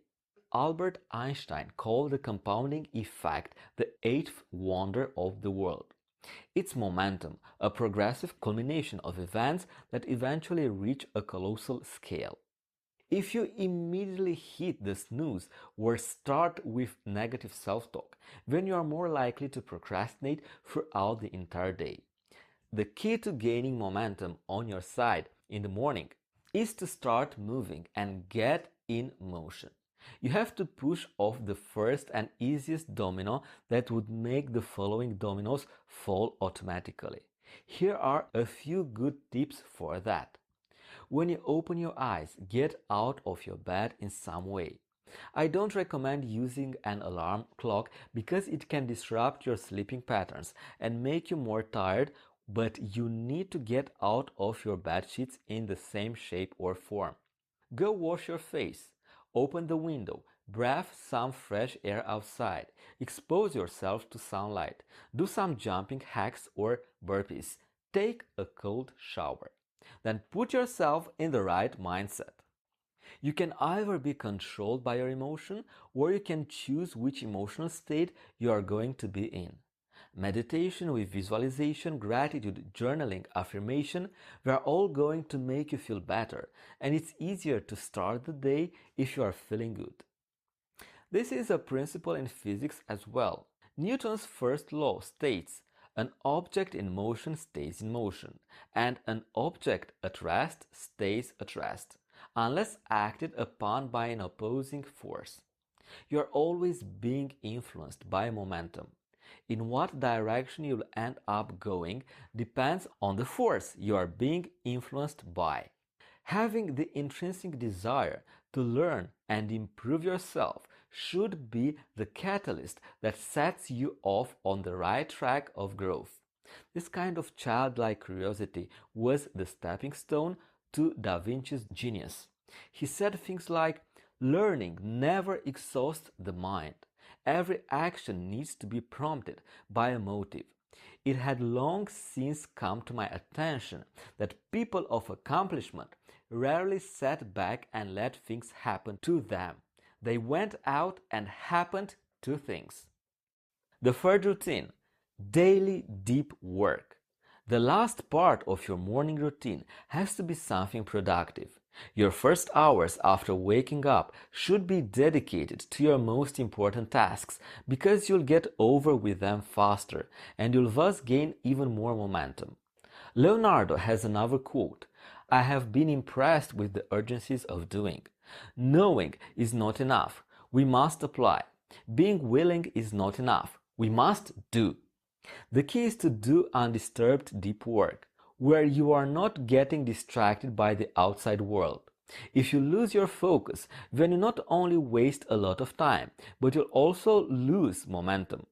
That's why you have to dedicate a certain chunk of time to deep work every day, where you are focusing hard on one single thing without distractions. Leonardo da Vinci was obviously a master at this, as he was able to create the most famous pieces of art in history, while still coming up with innovative technological solutions. Modern life or comfort and pleasure can condition you to want to get your social media dopamine rush all the time. Some people can even get anxious if they haven't checked their phone every 30 minutes. The advantage of living at Florence during the Renaissance was that there were fewer distractions. However, Leonardo was still a beast when it came to planning and executing bigger projects. For deep work, you have to go into this Jedi-like state of mind and stay immersed in the activity for at least a few hours every day. Fourth method, don't procrastinate or ruminate. One of the worst mistakes you could ever make is waste time on procrastination or ruminating over your thoughts. Procrastination is the biggest waste of time there is because, first of all, you are not being productive, you are not getting anything done, and secondly, you start ruminating over your procrastination. This will cause mental angst, such as, I know I should be doing something, but I'm not. There's nothing useful in that. It will elevate cortisol, which makes you even more stressed out, strengthens the habit of procrastination even further, and you still won't get anything done. Seriously, procrastination is lethal, and it's literally the killer of all hopes and dreams. Whenever you do find yourself procrastinating, you have a deadline but you're not feeling like doing it, for example, then you have to remind yourself of neuroplasticity. As we've discussed through this course, your brain literally rewires itself all the time according to what you say and do. If you start to procrastinate, then you are teaching your brain that it's okay to procrastinate and it will get easier in the future. The more often you have certain thoughts and habits, the more efficient your brain becomes at repeating those behavioral patterns again in the future. This process is called myelination. Your brain literally and physically becomes better at procrastinating every moment you do it. To overcome procrastination, you have to go back to the first domino stone that would get momentum back on your side. You have to get into motion as soon as possible and do something that will get you moving again. Otherwise, you drown in your own inaction and procrastination. Which brings us to method number 5. Live 10 minutes at a time. If you want to reach superhuman productivity levels, then you have to learn how to maximize every hour of your day. Truth is, people like Elon Musk or Da Vinci had to sacrifice some of the things in their life, like watching TV or going to parties every night. It doesn't mean you have to give up leisure time where you get to do unproductive things that are fun and enjoyable. Instead, you have to be so ruthlessly efficient with your work time that you'll end up having more free time. That's why it's so important to have routines and keystone habits that make you blaze through the day with super high productivity while having downtime later. You've probably had this experience where you were very productive the first parts of the day. You had an awesome morning routine.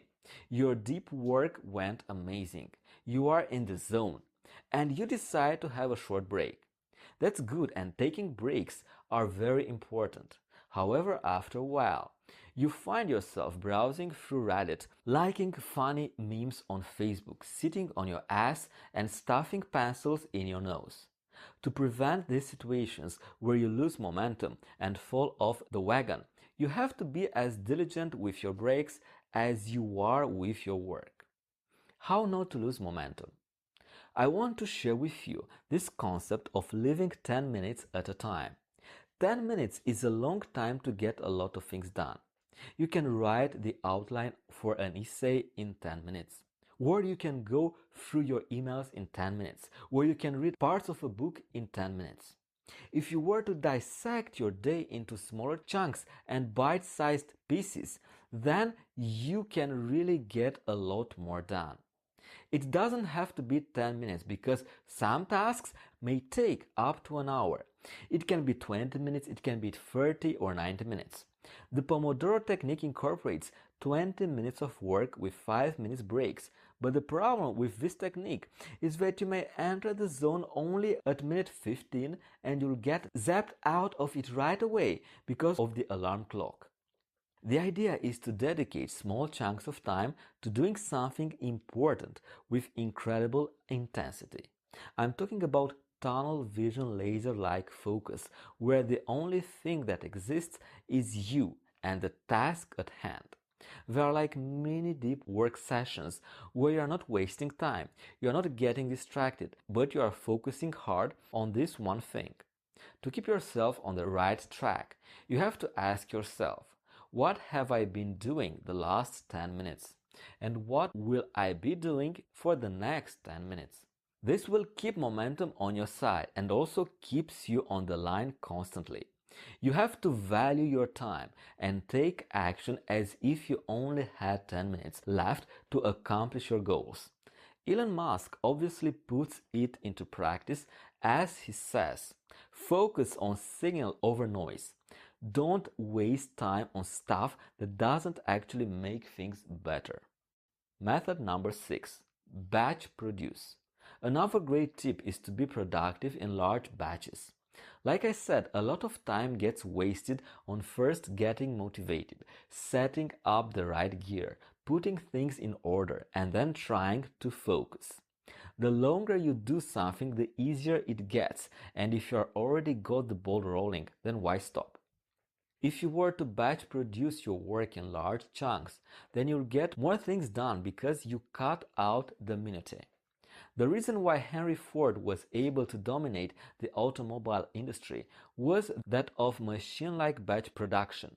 His factories actually produced so many cars that people couldn't even catch up with the consumption.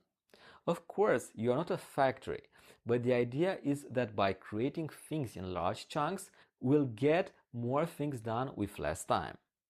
It's not even a good idea if you try and be productive if you know that you don't have enough time to accomplish any significant amount of work.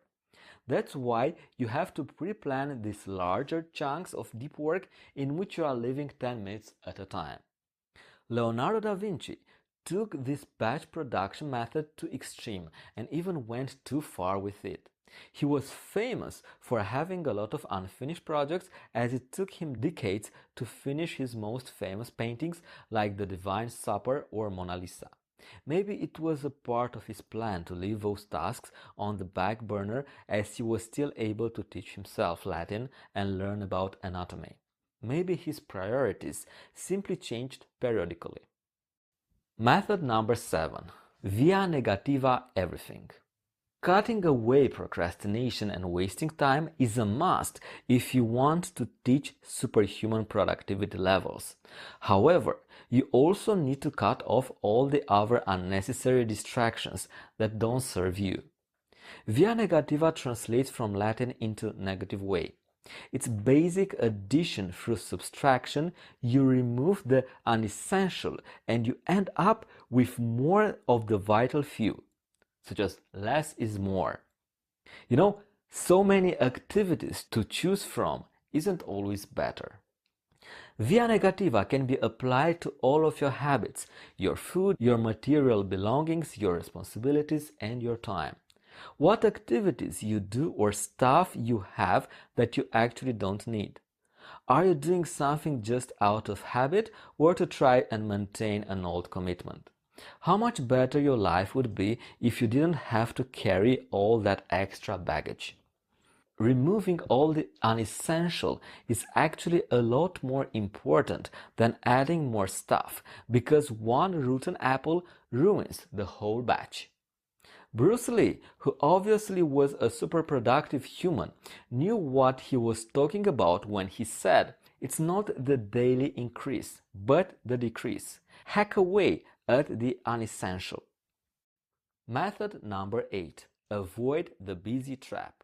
If you really start to via negativa all the things in your life, you'll discover that you actually have a lot of time that you are wasting away. Once you hack them away, you will end up with more time to do deep work, more time to improve yourself, more time to be healthy, and more time to enjoy yourself. Being superhumanly productive isn't about being busy. The two aren't mutually inclusive. You can be very busy and not get anything done at all. You can be very busy at something without reaching the desired outcome. You can be very stressed out and work hard without getting closer to your goals. The busy trap will make you less effective because you'll be more stressed out, you have less focus, and you'll waste time. Saying you are busy is actually a way of saying that you are overwhelmed by your tasks. It's a matter of not being capable of handling the things you have to do and not knowing how to manage your time properly. So, stop being busy. The key is to recognize the areas in your life where you have to be productive and effective. This will already allow you to avoid all the potential busy traps. Then you need to apply the Pareto's principle of the 80-20 rule. What 20 of the activities give me 80% of the results? Which of my activities and habits require a ton of effort, but the outcomes aren't significant at all? Am I making my life much harder than it needs to be by trying to be busy? Avoiding decision fatigue and getting stuck in overthinking is also important for not being so busy. There are many decisions you could make every day, but most of them are useless. That is why following certain routines and habits are so good, because they help you to get more done with less hassle. Being busy and having more stuff to do won't improve the quality of your life, and it won't necessarily move you closer to your goals. The key is to recognize what needs to be done and then have the discipline to do it. Method number 9. Keep your body fine-tuned. How much energy and brain power you have at the moment of the day depends on the state of your mitochondria. The mitochondria are the power plants of your cells that influence your ability to perform and feel energized. So exercising, eating nutritious foods, getting quality sleep, and exposure to natural sunlight will all boost your powers to get more things done. So eat whole foods with enough healthy fats, fiber, and protein. Move your body every day in some shape or form. Work out 3-5 times a week. Keep your cardiovascular condition in check so you wouldn't get that tired outside of the gym. Get at least 6 to 8 hours of good sleep per night. Follow the circadian rhythms and expose yourself to natural sunlight during the day. Staying healthy and vigorous is definitely essential for not only your ability to focus and be productive, but to also recover from the work you do faster. Method number 10. Recuperation. The common theme across all these routines is that they are low stress but high effectiveness. That's why you have to make room for downtime as well where you are being unproductive. I'm not talking about laying on the couch or eating inflammatory chips that will give you brain fog. Instead, you have to first give your body and mind some rest by doing active recovery activities such as walking, red light therapy, saunas, and yoga. Leonardo da Vinci certainly valued the importance of recuperation, of recovery. Every now and then go away, have a little relaxation, for when you come back to your work, your judgment will be surer. Go some distance away because then the work appears smaller and more of it can be taken in at a glance, and the lack of harmony and proportion is some readily seen. Another critical component is to reevaluate your progress and analyze the results you are getting. If you are not getting any closer to your goals, then you could spend your time on something that would. Self-reflection and thinking about the rightness of your ways are one of the other superpowers humans have. You can look at what you are doing and then reorganize the direction you are heading towards. Elon Musk also said, I think it's important to have a feedback loop where you're constantly thinking about what you have done and how you could be doing it better. I think that's the best single piece of advice. Constantly thinking about how you could be doing things better and questioning yourself. So, there you have it. I practically gave you the entire blueprint for being superhumanly productive throughout the entire day. The real secret is planning and prioritization, knowing what you need to do and then be able to do it. Simply having the knowledge or the latest time management app isn't enough. You have to get your skin in the game and actually deliver the results, because when it comes to your goals, results are all that matter. Do highly intelligent people procrastinate? The short answer is yes, and a slightly longer answer is often more than others. I see a couple of reasons for this from my long study of procrastination, both personally and in reading the literature. In essence, procrastination stems from a risk-reward or cost-benefit equation. When the reward is high and the cost is low, we don't procrastinate. If I tell to my daughter, I will give you $100 just to clean up your room, she will do it pretty quickly. When the reward is low and the cost of effort is high, we put things off. Cleaning out the attic, which I have lived with for 7 years, offers some sort of reward, but not that much of one since I have learned to live with it and the cost is high, hours of useless effort. Interestingly enough, research indicates that when the cost is low and the reward is low, we still tend to procrastinate. It is easy enough to pay bills, but the reward is small, and the cost is, while small, real for the time we are performing this mundane task. This can also be framed as a risk-cost-benefit equation. The risk of not paying a bill on time is relatively low, up to a certain point, and while the cost is low, it may still seem substantial at any moment, and there is no reward except temporary freedom from risk. So what does this have to do with intelligence? 3 things. First, I think that people who are highly intelligent may often have a keener sense of the cost-benefit equation and find it easier to put off paying the bills because they have a clear sense of when the risk starts to outweigh the cost. Second, highly intelligent people tend to have interests about which they are passionate, in which the benefit of pursuing them is large, and the cost of not pursuing them in order to deal with less rewarding tasks seems proportionally large. Finally, Highly intelligent people may seem to procrastinate on tasks that actually bring them real benefit. For example, I put a book to read away and go to cook dinner. I hold off on finishing that program proposal until that last minute. Here is where I think high intelligence essentially causes procrastination that will be unpredicted by the research. I put off the book to read because I know, maybe unconsciously, that there is something that has not yet come into shape or view for me.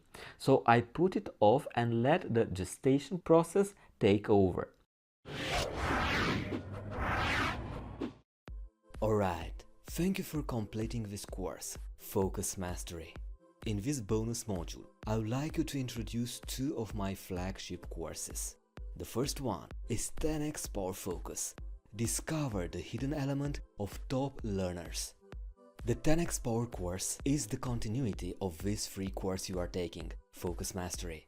In the 10x Power course, we take all the concepts discussed in the Focus Mastery and we expand those concepts at a deeper and advanced level. You will have access to premium tools and strategies on improving your focus, maximizing your productivity, reducing the distractions, and speeding up your learning. Here are some topics discussed. First one, how to set powerful goals for learning. Second one, how to increase your focus when learning. The third concept, the power of discipline in your life. The fourth concept, how to improve your brain power. The fifth concept, how to use your concentration at work. My promise to you at the end of this advanced course is that you will achieve quicker the results that you really want. You will become more productive and committed. You will move specific ideas or projects ahead quicker and easier. You will strengthen your focus. You will take focused action and achieve breakthrough results. You will get focused on what is most important to you. You will define your priorities and you will take action aligned with those. And finally, you will learn more effectively. The current average rating of this course is 4.8 out of 5 stars, and we've received so far more than 103 ratings. So my advice to you is, once you finish this free course, Focus Mastery, please go ahead and continue with this course, 10x Power Focus. Discover the hidden element of top learners. After this lesson, you will have access to 2 lessons from this advanced course, just to have an idea of what you will expect out of it. Thank you very much and see you in the next lesson.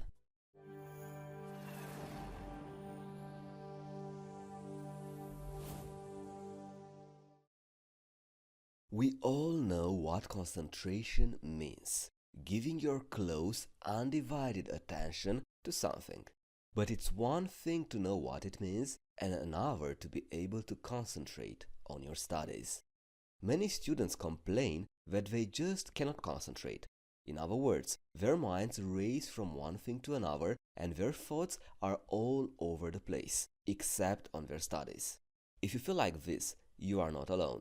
But what needs to be done to overcome this? Studies show that people are most able to truly focus for an average of only 6 hours each week. Thus, you may want to be highly productive within those few hours. Firstly, you should know that everyone has the ability to concentrate. Think of a time when you were totally engrossed in something you really enjoyed. For example, a movie, a book, a game of rugby or football. You can concentrate. The trick is to use the right strategies to unlock your natural ability to concentrate and apply this to your studies, and even beat that average of only 6 hours human beings can concentrate per week. Have you ever wondered, what do highly focused and productive people do differently than others?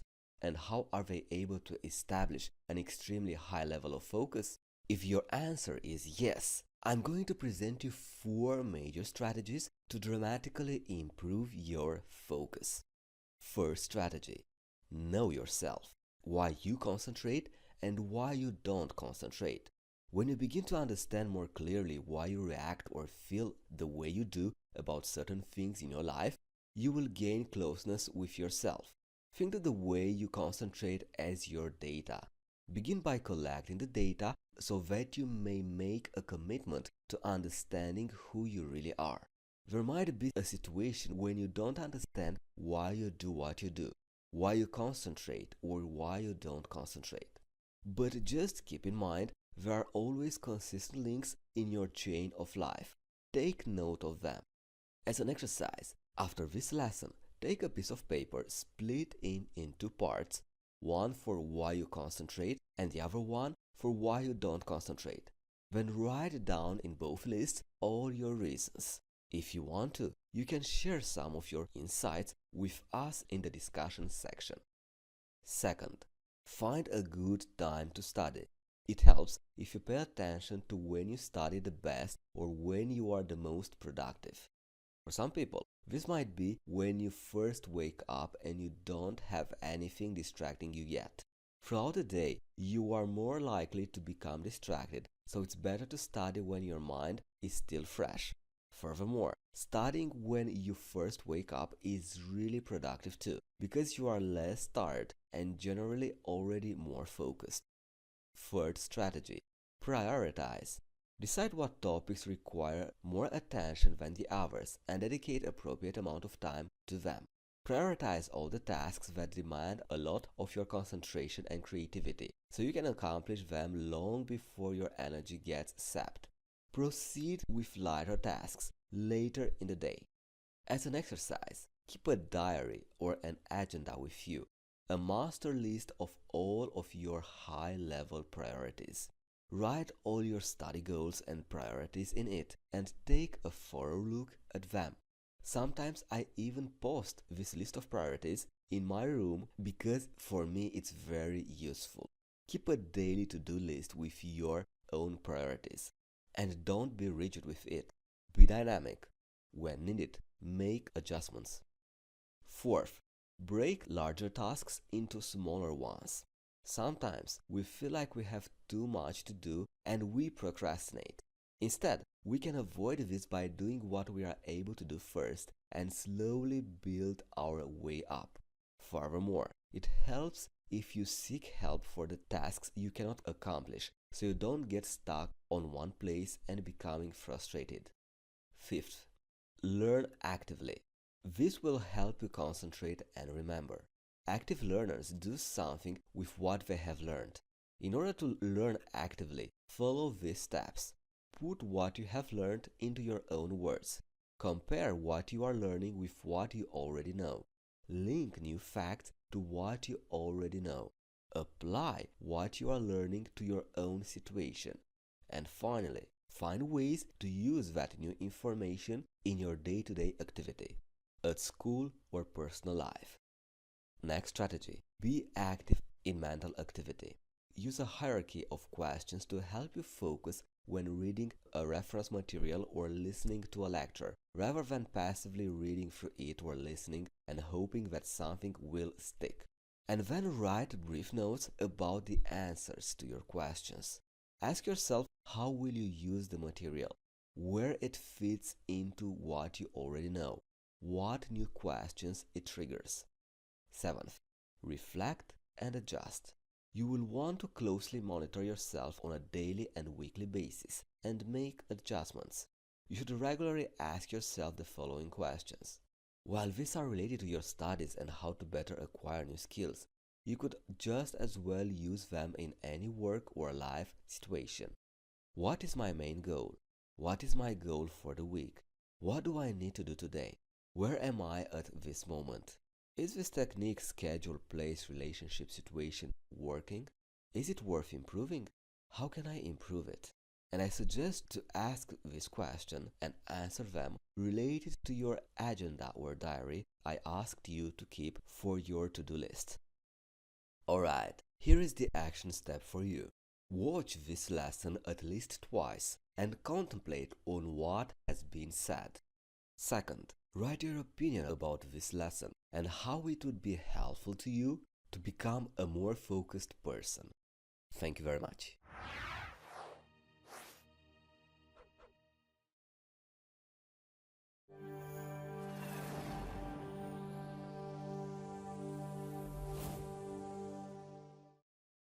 Eliminate distractions and minimize multitasking. Highly focused people remove all distractions that hinder them from getting quality work done.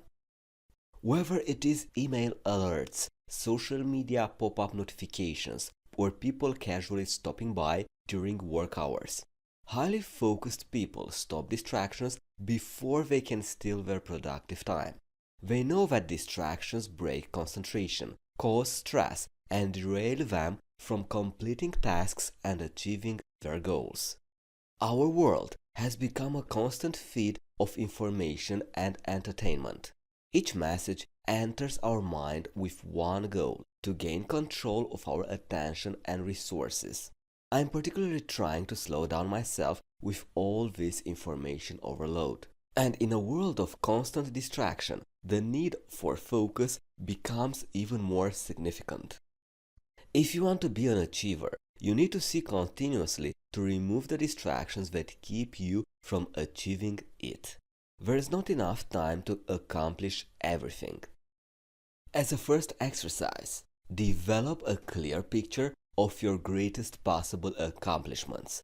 Make your decisions based on that framework. Direct your resources, time, energy, and finances toward your greatest possible accomplishments. Distractions, by their definition, cause harm by stealing your resources. They negatively impact your potential to achieve the most desired accomplishments outlined previously. But unfortunately, far too often, they go unnoticed. Our lives go unevaluated. We often step away from the true significance in our lives. As a result, our greatest goals often go unmet. The second exercise: identify where much of your free time is going already and what distractions are eating away of your schedule. This includes excessive socializing, channel surfing, social media, and any other time wasters. Third exercise: define specific steps to remove distraction and gain greater focus in your life. We believe in best practices, therefore we kindly ask you to share them as well with us in the discussions section. What distracts me may be an essential piece of your life's purpose, and vice versa. While the specific solutions might vary, the importance of finding one does not. Our world is filled with constant distractions, and those who achieve the greatest significance in life learn to manage them effectively. Highly focused people don't multitask. They focus on one thing at a time to boost attentiveness and productivity. Many people think that multitasking is a great way to accomplish goals more quickly and to get 2 or 3 things done at once. But multitasking is actually harmful to your concentration. When you multitask, you may think you are getting more done, but you are not putting all your focus and energy into any one task, which actually harms your concentration. Studies have shown that the human brain can handle 2 complicated tasks without too much trouble because it has 2 lobes that can divide responsibility equally between the 2. However, adding a third task can overwhelm the frontal cortex and increase the number of mistakes you make. Next exercise: work on getting just one thing done at a time, and you will see that you get this done more quickly. Next exercise: chatting with your friends online while getting work done is one of the worst forms of multitasking. Chatting with a friend can slow your productivity down by half. Avoid this progressively. Start with avoiding this 1 hour, then increase to 2 hours of avoiding chatting, then the entire day while getting work done. It's easy to get distracted in life. You have things that pull you in multiple distractions, but distractions lessen the likelihood of achieving your goals. You need to reduce the distractions in your life so that you remain focused.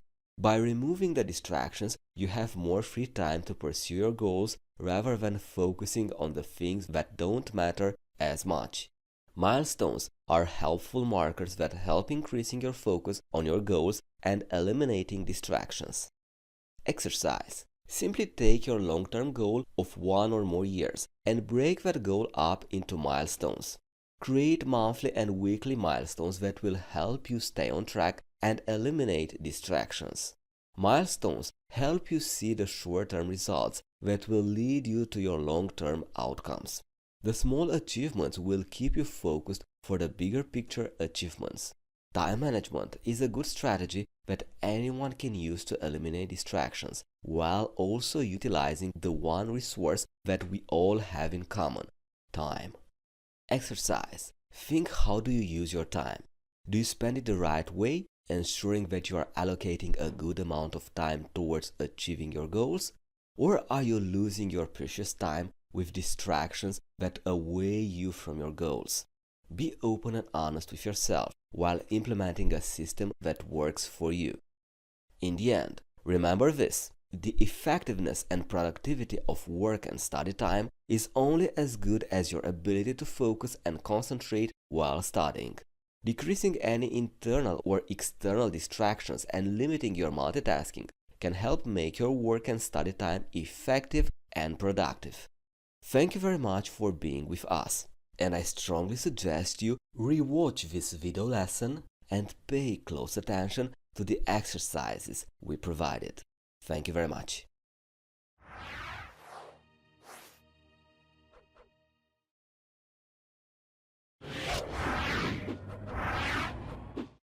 Alright, the second premium course I would like to introduce is 10x Power Learning. Boost your reading speed and memory. This contains advanced memory, learning, reading, and productivity techniques used by Fortune 500 CEOs, celebrities, and entrepreneurs. If you join this course, 10x Power Learning will enable you to become faster, sharper, unstoppable in your daily life and career. You will instantly increase your reading speed by 50% just after the first hour of this course. You will boost focus and reduce subvocalization and regression. This course will reduce stress and frustration in your life. You will learn anything at least 2-3 times quicker. You will achieve higher class exam scores. You will be able to qualify for your dream job. You will improve your comprehension by activating certain areas of your brain responsible with that. You will reprogram your mind to stop forgetting. You will remember all the names and relevant facts, and you will unleash quick recall in any situation. This course has 3 main parts: speed reading, note-taking as a pro, and premium memory improvement techniques. This course has an excellent average rating of 4.8 out of 5 stars and more than 130 ratings. So my advice to you is to join this course if you want to double or triple your reading speed once you do the drills inside of this course. In the next 2 lessons, you will have special access to premium information from this course. So, see you there. How to increase your concentration while reading. During this lesson, I'm going to focus on developing your concentration while reading. So far, I've encountered many exercises to develop my concentration, to increase my concentration. The method I'm going to share with you is the best method based on the results I had so far. This method is not mine. It was developed by Albert Einstein. I'm not going to lose your time, and I will jump straight to the method. Here are the instructions. What do you need? A stopwatch, a white piece of paper, a pen or a pencil, a reading material you choose, and you will time yourself for 3 minutes the first time. As you progress, you can increase the amount of time. Second, write on your paper, I will not be distracted by anyone. I will not be distracted by that anymore. Third, start to read the material you choose. Fourth, when you experience a distraction, hold your finger on that place in the text. And second, write 1 check mark on your piece of paper. Next step, look back to the text where you have placed your finger and say inwardly, I will not be distracted by that anymore. Sixth step, continue reading where you left off. 7. Repeat step 4 through step 6 each time you experience a distraction. That means, hold your finger on that place in the text, write 1 check mark on your piece of paper, and look back to the text where you have placed your finger and say, I will not be distracted by that anymore, and continue reading where you left off. The 8th step. At the end of the 3rd minute, count the number of marks on your paper. This will tell you the number of distractions you experienced. 9th. Repeat the drill again. Start reading where you left off. Each time you repeat the drill, your distraction marks will be fewer. Your goal is to have no distractions within the 3rd minute time frame. Once you reach that goal, you can increase your time by 2 minutes to 5 minutes. Now, here are the action steps. First, do the drill for 3 minutes now and tomorrow. You will start seeing changes in your concentration focus level every time you follow this method. And the second action step, write some words in the discussion section of our course and share your experience. How did you feel after following this method? Of course, in the beginning, it will be maybe harder to do, but with time, if you follow this, your concentration level will dramatically increase. Don't let the simplicity fool you. Do the drill and not just follow this video lesson. With that being said, let's jump into the next lesson. Thank you very much for your time invested.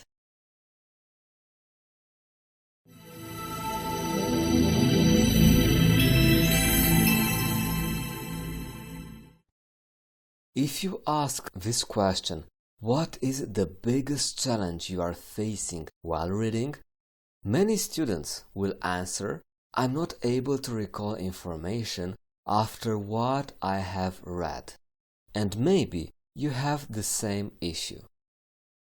During this lesson, I'm going to give you clarity on this issue and solve the misconception which almost every person has about recall and comprehension.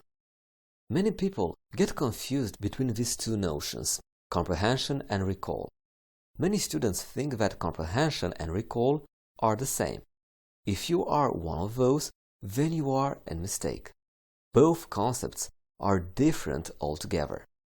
Comprehension means understanding what you are reading, and recall is recollection from your memory. Comprehension happens during or after reading, and recall happens after memorizing the information. You cannot recall much information after reading because you have not made any effort to memorize the information in the first place. The purpose of reading is to understand the material, and the purpose of memorization is to recall afterwards. This challenge occurs because we have wrong expectations while reading. While reading, we want to understand the material as well as memorize it. This is not how our brain works and is not going to happen. Reading and memorizing are two separate processes. Please do not mix them. In summary, comprehension and recall are two different things. Comprehension happens during or after reading, and recall happens after memorizing the information. My advice for you: read for comprehension, not recall. Read to understand the text and don't have the expectation of recalling it. And lastly, if you want to recall the information you have read, you need to spend some time memorizing it. This is a big insight, and many of our students and speed readers in general don't know it. Now, the action steps. First, listen this lesson once again and contemplate on what I have said. Second, write your opinion about this lesson and how it would help you while reading. If you want to, you can use the discussion section. It's up to you. Thank you very much, and see you in the next lesson.